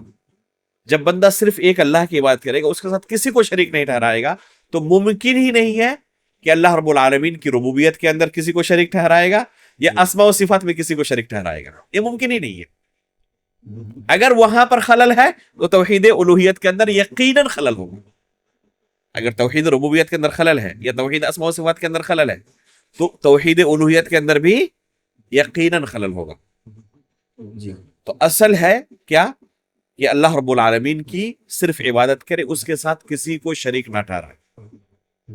اور دوسری آیت میں اللہ رب العالمین نے کیا کہا، لِتَعْلَمُوا أَنَّ اللَّهَ عَلَى كُلِّ شَيْءٍ قَدِيرٌ وَأَنَّ اللَّهَ قَدْ أَحَاطَ بِكُلِّ شَيْءٍ عِلْمًا. یہ بھی ہماری تخلیق کا مقصد ہے. بہت سارے لوگ اس کو ذکر نہیں کرتے، بس اسی آیت کو ذکر کرتے ہیں، حالانکہ یہ آیت بھی ہے تخلیق کا مقصد بیان کرتی ہے. یہ آیت بھی ہماری تخلیق کا مقصد بیان کرتی ہے کہ ہم اللہ رب العالمین کے بارے میں جانیں، علم حاصل کریں. لِتَعْلَمُوا اللہ رب العالمین نے کہا، تو علم حاصل کرنا اللہ رب العالمین کے بارے میں یہ بھی ہماری تخلیق کا مقصد ہے. لہذا ہمیں اللہ رب العالمین کے بارے میں علم حاصل کرنا چاہیے اور اس کا جو مقام و مرتبہ ہے اسے جاننا چاہیے اور اسی مقام پر اسے فائز کرنا چاہیے. صرف جاننا کافی نہیں ہے، اس کے بعد توحید کیا ہے؟ الوہیت ضروری ہے. تو توحید ربوبیت اور توحید اسماء و صفات یہ دونوں قسمیں تقاضا کرتی ہیں توحید الوہیت کی. جی یہ دونوں قسمیں، یعنی جب ہم نے اللہ رب العالمین کو پہچان لیا، اس کے افعال کو تسلیم کر لیا کہ جو کچھ کائنات کے اندر ہو رہا ہے، ہماری تخلیق کس نے کی، ہمیں اتنی نعمتیں کس نے عطا کی، اس کائنات کو چلانے والا کون ہے، اتنے بہترین منظم شکل میں ربوبیت کا پورا اقرار کیا ہم نے، افعال اللہ کا اقرار کیا، اس کے ساتھ کوئی شریک نہیں اللہ رب العالمین کا. پھر اسماء و صفات کے بارے میں جب ہم نے اقرار کر لیا کہ اللہ رب العالمین علیم ہے، حکیم ہے، خبیر ہے، الرحمن ہے، الرحیم ہے، جتنے اللہ رب العالمین کے نام ہیں اور اللہ رب العالمین کی یہ صفات ہیں اور ان میں اس کا کوئی شریک نہیں، اس کا کوئی شریک نہیں. جب ان دونوں توحید کی قسموں کا اعتراف بندہ کر لے تو کیا تقاضا کرتا ہے یہ دو قسمیں کیا تقاضا کرتی ہیں؟ یہ توحید و کہ صرف اللہ کی عبادت کی جائے. خالق کل شیء فاعبدوہ. جی جب ہر چیز کا خالق وہی ہے تو عبادت بھی اسی کی کرو. تو توحید ربوبیت تقاضا کرتی ہے توحید الوہیت کی، توحید اسماء و صفات تقاضا کرتی ہے توحید الوہیت کی. کہ جب تم نے تسلیم کیا اس رب کو جس طرح قرآن اور حدیث کے اندر آیا ہے، تو عبادت اس کے علاوہ کسی دوسرے کی نہیں ہونی چاہیے، بس اسی کی عبادت ہونی چاہیے. تو پھر شیخ اس لیے اسی پر ترکیز کی جاتی ہے زیادہ. توحید اسماء و صفات کے بارے میں الگ الگ فضائل کیوں موجود ہیں جب یہ توحید الوہیت کے اندر شامل ہیں؟ نہیں، جیسے تقاضا کرتی ہے، ہم نے کہا اچھا تقاضا کر توحید الوہیت کا تقاضا کرتی ہے. جی توحید اسماء و صفات اور توحید ربوبیت، یہ دونوں قسمیں تقاضا کرتی ہیں کہ عبادت صرف اللہ کی، اس کے ساتھ کسی کو شریک نہ کیا جائے.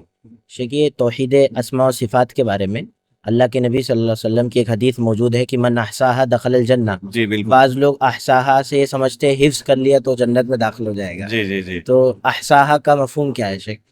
بارک اللہ فیک. یہ حدیث صحیح بخاری کے اندر، جی ان للہ عز وجل 99 اسما، جی کہ اللہ رب العالمین کے کتنے نام ہیں؟ 99 نام. بعض لوگ اس سے حصر بھی مراد لیتے ہیں، ہاں، لیکن 99 ذکر کیا اس گیا. لیے کہ 99 کا تذکرہ آیا تو بعض لوگ کیا کہتے ہیں کہ اللہ تعالیٰ کے صرف 99 ہی نام ہے، نہ اس سے کم نہ اس سے زیادہ. حالانکہ اس سے پوچھا جائے کہ کون کون سے نام ہیں، قرآن اور حدیث کے اندر جو ثابت نام ہیں موجود اللہ کے، وہ سب سے زیادہ ہیں، جی وہ سب سے زیادہ ہیں. تو خود قرآن و حدیث کے اندر اللہ کے ناموں کا بکثرت موجود ہونا سب سے زیادہ اس بات کی دلیل ہے کہ اس حدیث کا وہ مفہوم نہیں ہے جو ہمیں ظاہر میں لگ رہا ہے. اس حدیث کا صحیح مفہوم یہ ہے کہ اللہ رب العالمین کے نام بے شمار ہیں، ان میں سے جو 99 ناموں کا احصاء کرے گا، من احصاها دخل الجنہ، وہ جنت میں داخل ہوگا. ان بے شمار ناموں میں سے 99 ناموں کا احصاء کرے گا، جنت میں داخل ہوگا. اب احصاء کا معنی کیا ہے؟ جیسے کہ آپ نے کہا کہ اکثر و بیشتر لوگ یہی سمجھتے ہیں کہ حفظ کر لو جنت پہنچ جاؤ گے. یہ ایک ناقص تفسیر ہوگی. اگر کوئی یہ تفسیر کر رہا ہے من احصاها دخل الجنہ کی، تو جو اس حدیث کا معنی و مفہوم ہے اس کی یہ ناقص تفسیر ہے. اس کی صحیح تفسیر کیا ہے؟ اگر آپ دیکھیں یہ حدیث ہم نے کہا کہ صحیح بخاری کے اندر، صحیح بخاری کی جو شروحات ہیں ان کو اٹھائے. اسی طرح عقیدے کی اکثر کتابوں کے اندر آپ کو یہ حدیث مل جائے گی، کیونکہ توحید سے متعلق حدیث ہے، توحید اسماء و صفات سے متعلق ہے. تو سلف نے اس حدیث کا کیا مفہوم بیان کیا، احصاء کا کیا معنی بیان کیا ہے؟ آپ کو متعدد تفسیریں ملیں گی، سلف کے یہاں متعدد تفسیریں ملیں گی احصاء کی. اگر ان تمام تفسیروں کو جمع کیا جائے اور خلاصہ نکالا جائے تو ہم کہہ سکتے ہیں کہ احصاء کے کل 4 معنی ہوتے ہیں. احصاء کے کل 4 معنی ہوتے ہیں. ایک ہے کہ اللہ رب العالمین کے جتنے نام ہیں ان میں سے 99 ناموں کو ہم کیا کریں؟ صحیح تلفظ کے ساتھ جانیں کہ اللہ رب العالمین کا یہ نام ہے، اس کا صحیح تلفظ جاننا، صحیح نطق کیا ہے، اس کا صحیح تلفظ کیا ہے. مثال کے طور پر احد اللہ رب العالمین کا ایک نام ہے. جی الواحد، الواحد القہار جیسا ہے، اللہ رب العالمین کا نام ہے.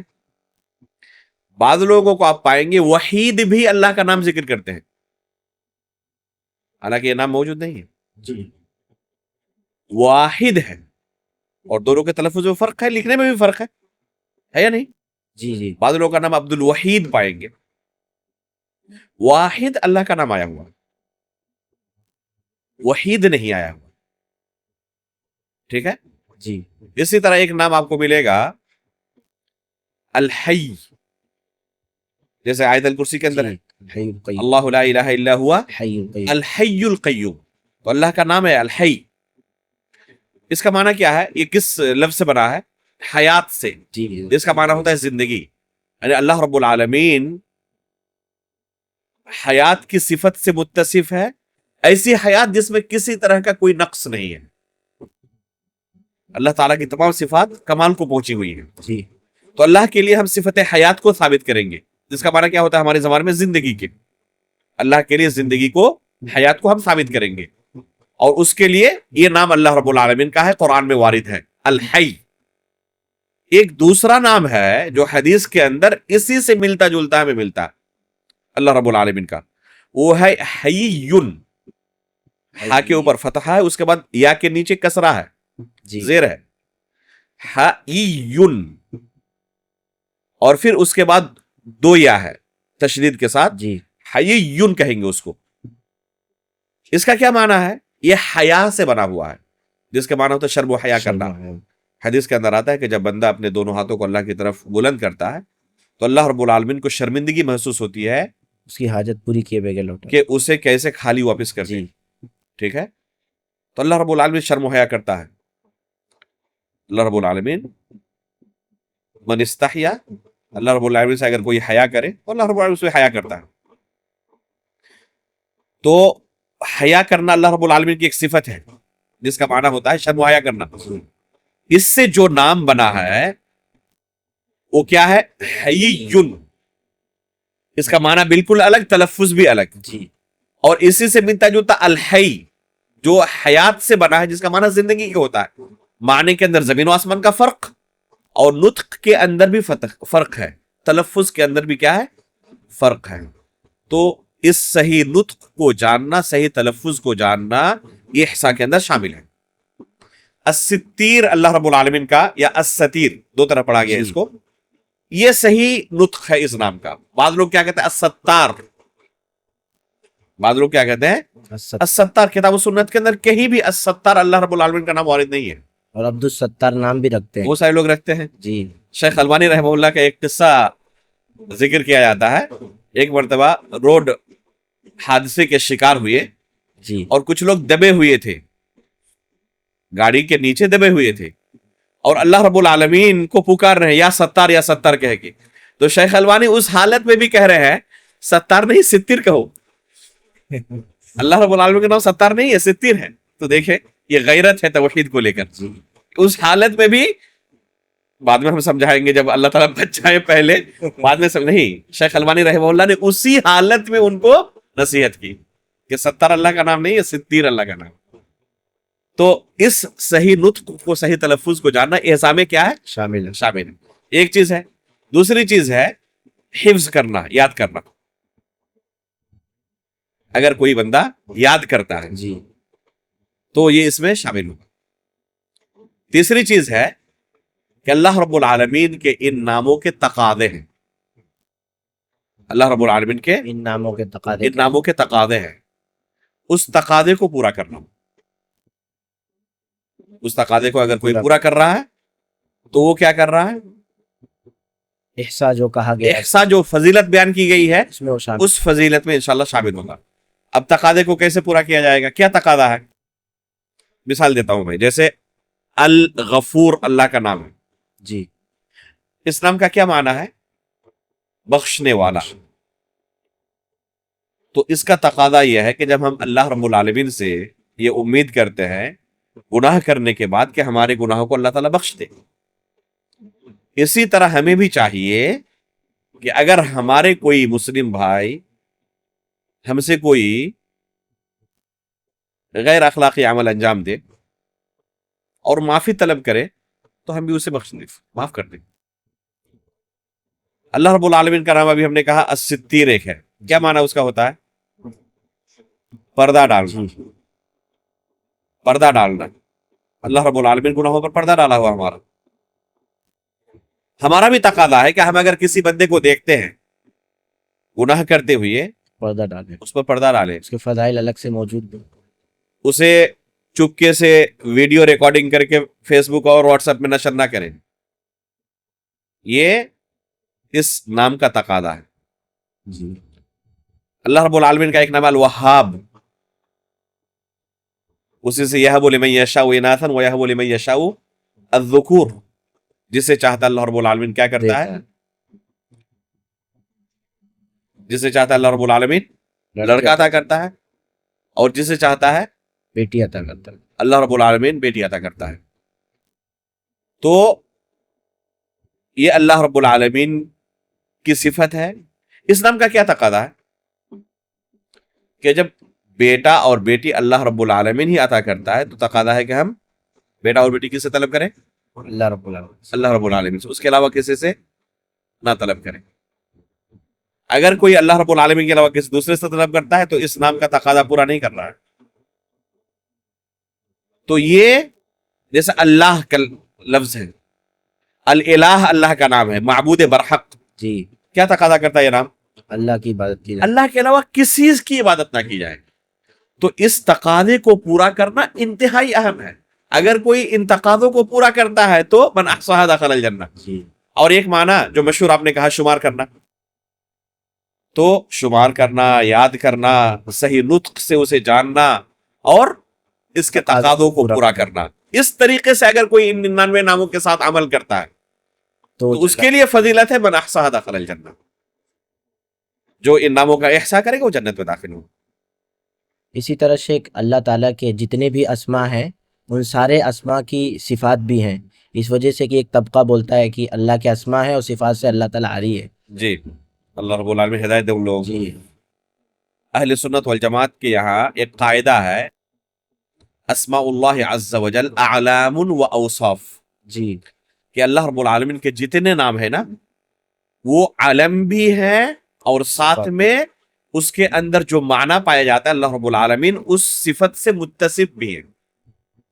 اور یہ صرف اور صرف اللہ رب العالمین کے نام کے ساتھ خاص ہے. جی دنیا میں مخلوق کوئی ایک بھی آپ ایسا نہیں دکھا سکتے جس کے اندر یہ چیز موجود کہ اس کا جو نام ہے وہ نام کیا ہو، ساتھ میں وصفی معنی کا بھی تقاضا کرتا ہو اور دلالت کرتا ہو. مثال کے طور پر اب مخلوقات میں بہت سارے لوگوں کے پائیں گے نام ہے اکبر، جی اور وہ کسی بھی اعتبار سے اکبر نہیں ہے، جی ہر اعتبار سے اصغر ہے. اصغر. اور کچھ لوگوں کے نام اصغر ہیں لیکن بہت بڑے ہیں، بہت بڑا عہدہ ان کو ملا ہوا ہے اور پوری دنیا کے لوگ جانتے ہیں. جی کسی کا نام جمیل ہے اور انتہائی بدصورت ہے، کسی کا نام صابر ہے اور صبر کی کوئی صفت اس کے اندر نہیں، کسی کا نام مجاہد ہے اور انتہائی ڈرپوک ہے. یعنی صرف ایسی یہ چیز اللہ آپ کے ساتھ نہیں. خاص ہے. اگر ہو سکتا ہے کہ کسی کے اندر نام کی طرح صفت بھی اس کی ہو، پھر بھی اس کے اندر صفت وہ کیا ہوگی، ناقص. ناقص ہوگی، کامل نہیں ہوگی. وہ صفت اس کے اندر ناقص ہوگی، کامل نہیں ہوگی. جیسے کسی کا نام بہادر ہے، جی حقیقت بہادر بھی ہے لیکن وہ ناقص صفت ہے. کسی کا نام رکھ دیا سمیع، دیکھنے والا، بصیر، سمیع سننے والا، بصیر دیکھنے والا، اور وہ دیکھتا بھی ہے ماشاءاللہ، اندھا نہیں ہے، بہرا نہیں ہے، سمیع ہے وہ، لیکن یہ صفت اس کے اندر کیا ہے، ناقص ہے. انتہائی محدود پیمانے پر اس کو یہ صفت حاصل ہے. اس کے اندر ہزاروں عیوب ہے، خلل ہے، نقص ہے. اللہ رب العالمین کی جتنی صفات ہیں وہ ساتھ میں کامل بھی ہے. تو نام علم بھی ہو اور ساتھ میں صفت بھی اس کے اندر پائی جائے، یہ صرف اللہ رب العالمین کے ساتھ خاص ہے. تو اللہ رب العالمین کے جتنے نام ہیں، الوہاب ہے، الحلیم ہے، الغفور ہے، العلیم ہے، الحکیم ہے، الرحمن ہے، الرحیم ہے، السمیع ہے، البصیر ہے، یہ تمام کے تمام اللہ تعالیٰ کے نام بھی ہیں اور ساتھ میں ان میں جو وصف پایا جاتا ہے اس وصف کو بھی تسلیم کرنا ضروری ہے. اگر کوئی نہیں کرتا تو اللہ رب العالمین کے اسماء و صفات کے باب میں جو مطلوب ہے اس سے اس تقاضے کو پورا نہیں کرتا ہے، انحراف کا شکار ہے. اسی طرح سے توحید اسماء و صفات کے باب میں لیسا کمثلہ شیء، جو یہ آیت کریمہ کا ٹکڑا ہے، اسے سب سے اہم شمار کیا جاتا ہے. جی بالکل، یہ وجوہات کیا توحید ہے؟ اسماء و صفات کے باب میں یہ آیت اصل کی حیثیت رکھتی ہے. لیسا کمثلہ شیء وہو السمیع البصیر. بنیادی چیزیں کیا ہے جس کی بنیاد پر اسے سب سے اہم شمار جی کیا جاتا اس سے بنیادی وجہ یہ ہے، وہ بنیادی چیز یہ ہے کہ آپ مخلوق سے اللہ رب العالمین کی تشبیہ نہیں دے سکتے. اللہ رب العالمین کی جتنی صفات ہے ان صفات میں آپ یہ نہیں کہہ سکتے کہ یہ صفت مخلوق کی طرح ہے. جیسے اللہ رب العالمین کی صفت ہے سننا، وہ السمیع البصیر کہا آگے نا فوراً. کہا جی. اللہ کی صفت ہے دیکھنا. دیکھنا. آپ پائیں گے مخلوقات میں سے بے شمار مخلوقات میں یہ دونوں صفتیں پائی جاتی ہیں. اللہ نے ہمیں بھی سننے کی طاقت دی ہے، دیکھنے کی طاقت دی ہے، اور اللہ رب العالمین بھی سمیع اور بصیر ہے، دیکھنے اور سننے کی صفت سے متصف ہے. لیکن لیسا کمثلہ شیء، ہم فوراً کہیں گے لیسا کمثلہ شیء، اللہ رب العالمین کی طرح کچھ بھی نہیں ہے. لہذا ہم جب بھی کسی مخلوق کی کسی صفت کے بارے میں ہم کہیں گے کہ اسے یہ صفت ہے، تو اللہ رب العالمین کے لیے بھی اگر وہ صفت وارد ہو تو ہم کہیں گے اللہ رب العالمین کی وہ صفت ہے، لیکن دونوں صفتوں میں کوئی مشابہت نہیں، صرف نام ہی ایک ہے، قدر مشترک بس نام میں ہے. سننا اس کو بھی ہم کہیں گے جو ہم سن رہے ہیں، اور اللہ رب العالمین بھی سنتے ہیں تو اس کو بھی ہم سننا کہیں گے. بس نام کے اندر قدر اشتراک ہے، لیکن حقیقت میں کوئی مشابہت نہیں. حقیقت میں کوئی مشابہت دونوں کے اندر نہیں ہے. مثال کے طور پر سننے کی طاقت جو ہمیں حاصل ہے وہ کتنی محدود پیمانے پر ہے. جی. بہت اونچی آواز میں کوئی بولے نہیں سن سکتے ہم، ہمارے کان کے پردے پھٹ جائیں گے. جی. بہت پست آواز میں بولے ہم نہیں سن سکتے. ایک لمٹ ہے. ایک لمٹ ہے. اگر 4-5 لوگ ایک ہی ساتھ سوال کرنے لگے، جی. سمجھ پائیں گے کہ کس نے کیا کچھ پوچھا؟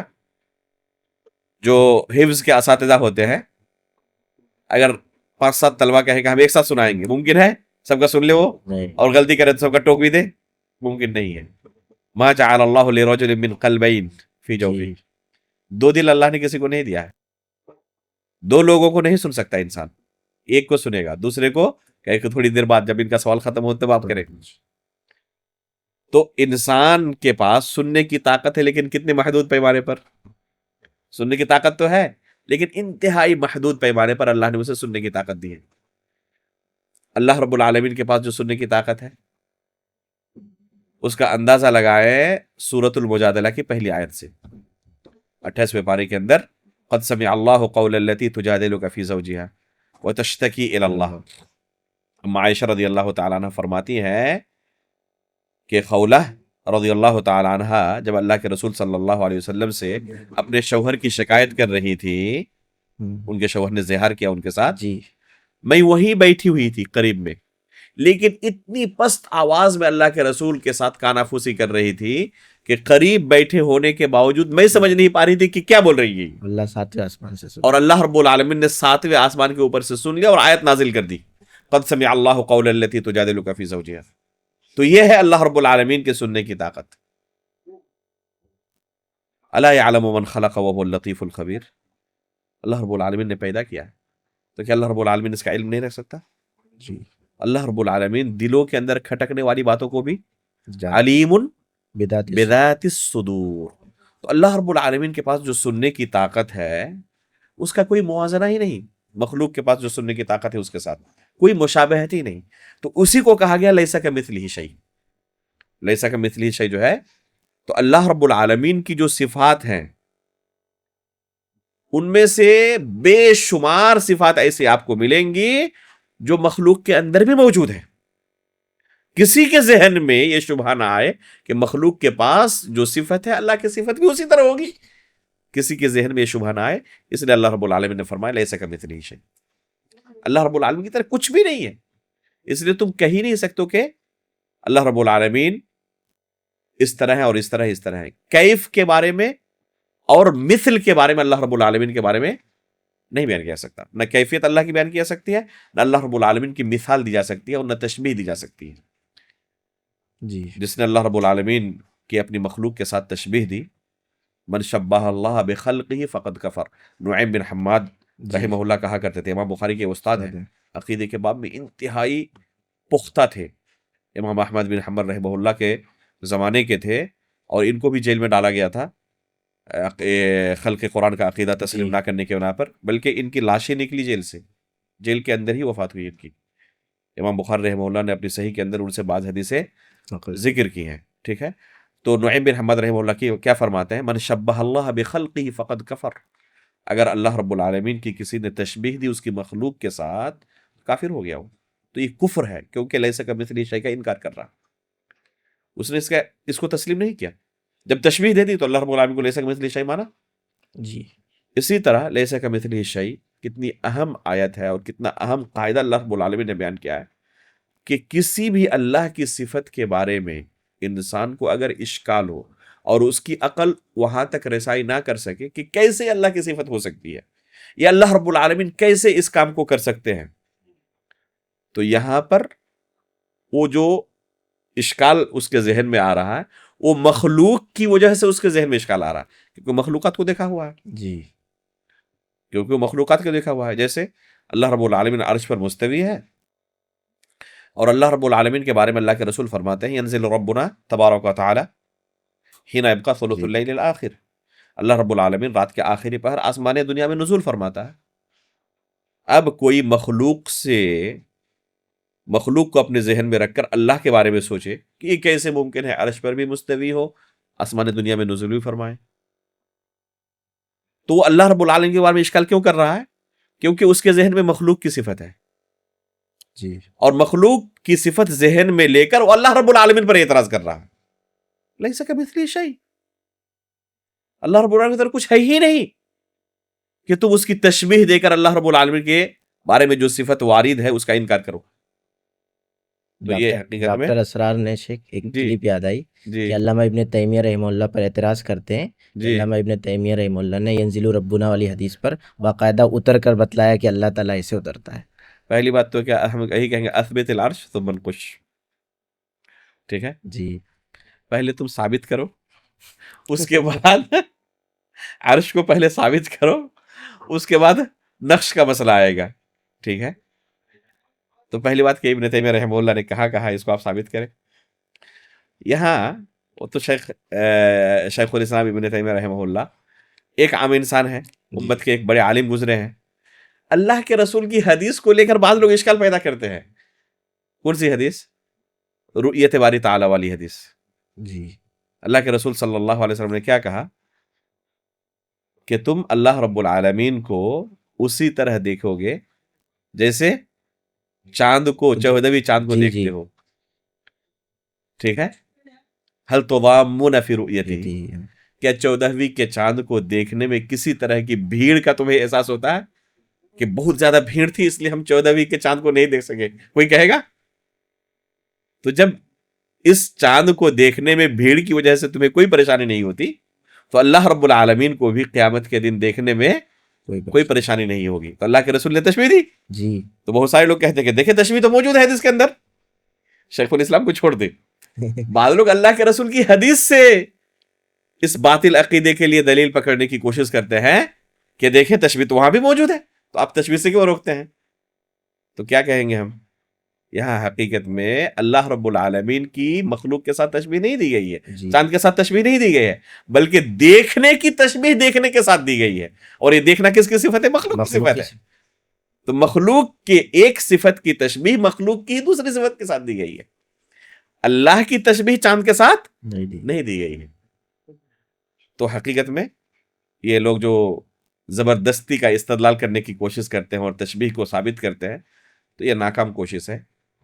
سلف صالحین کا اس بارے میں اتفاق ہے، اجماع ہے کہ اللہ رب العالمین کی طرح کچھ نہیں ہے، اللہ رب العالمین کے ساتھ مخلوق کی تشبیہ نہیں دی جا سکتی، اللہ رب العالمین کی کیفیت کو نہیں بیان کیا سکتا۔ اس لیے امام مالک رحمہ اللہ کے پاس جب اس شخص نے سوال کیا تھا کہ اللہ رب العالمین عرش پر کیسے مستوی ہے، کیف استوى، تو کیا کہا تھا امام مالک رحمہ اللہ نے؟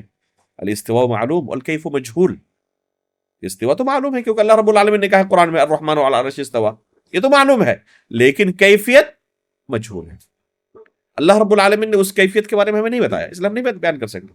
اس لیے اللہ رب العالمین کی صفت کے بارے میں کیف لفظ سے، کیسے لفظ سے سوال نہیں ہو سکتا، یہ باب بند ہے۔ کیوں بند ہے؟ لیس کمثلہ شیء کی وجہ سے۔ جی تو یہ انتہائی اہم آیت ہے۔ اسماء و صفات کے باب میں جتنے مشبہہ ہیں سب کا دروازہ اس آیت نے بند کر دیا ہے. اور جو معطلہ ہے آگے کا ٹکڑا آیت کا ان کا دروازہ بند کر دیتا ہے. وہو السمیع البصیر. جی معطلہ کیا کرتے ہیں؟ اللہ تعالیٰ کی صفات کا انکار کر دیتے ہیں, اسما کا انکار کر دیتے ہیں. آگے والے ٹکڑے میں ان پر رد اور مشبہہ پر پہلے والے ٹکڑے میں رد. تو یہ آیت ایسی جامع آیت ہے کہ اسماء و صفات کے باب میں جتنے گمراہ فرقے ہیں سب پر رد بھی ہو جاتا ہے, اور اہل سنت والجماعت کے عقیدے کو ثابت بھی اس آیت سے ایک دم کما حقہ ہو جاتا ہے. تو اس وجہ سے کہتے ہیں کہ یہ آیت اسماء و صفات کے باب میں اصل کی حیثیت رکھتی ہے.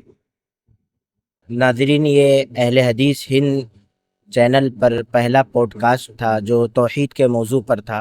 الحمدللہ یہ اختتام پذیر ہوا. آپ تمام ناظرین سے گزارش ہے کہ اس چینل پر جڑے رہیں. انشاءاللہ مزید پوڈ کاسٹ آپ کے حوالے کیا جائے گا. جزاکم اللہ خیراً.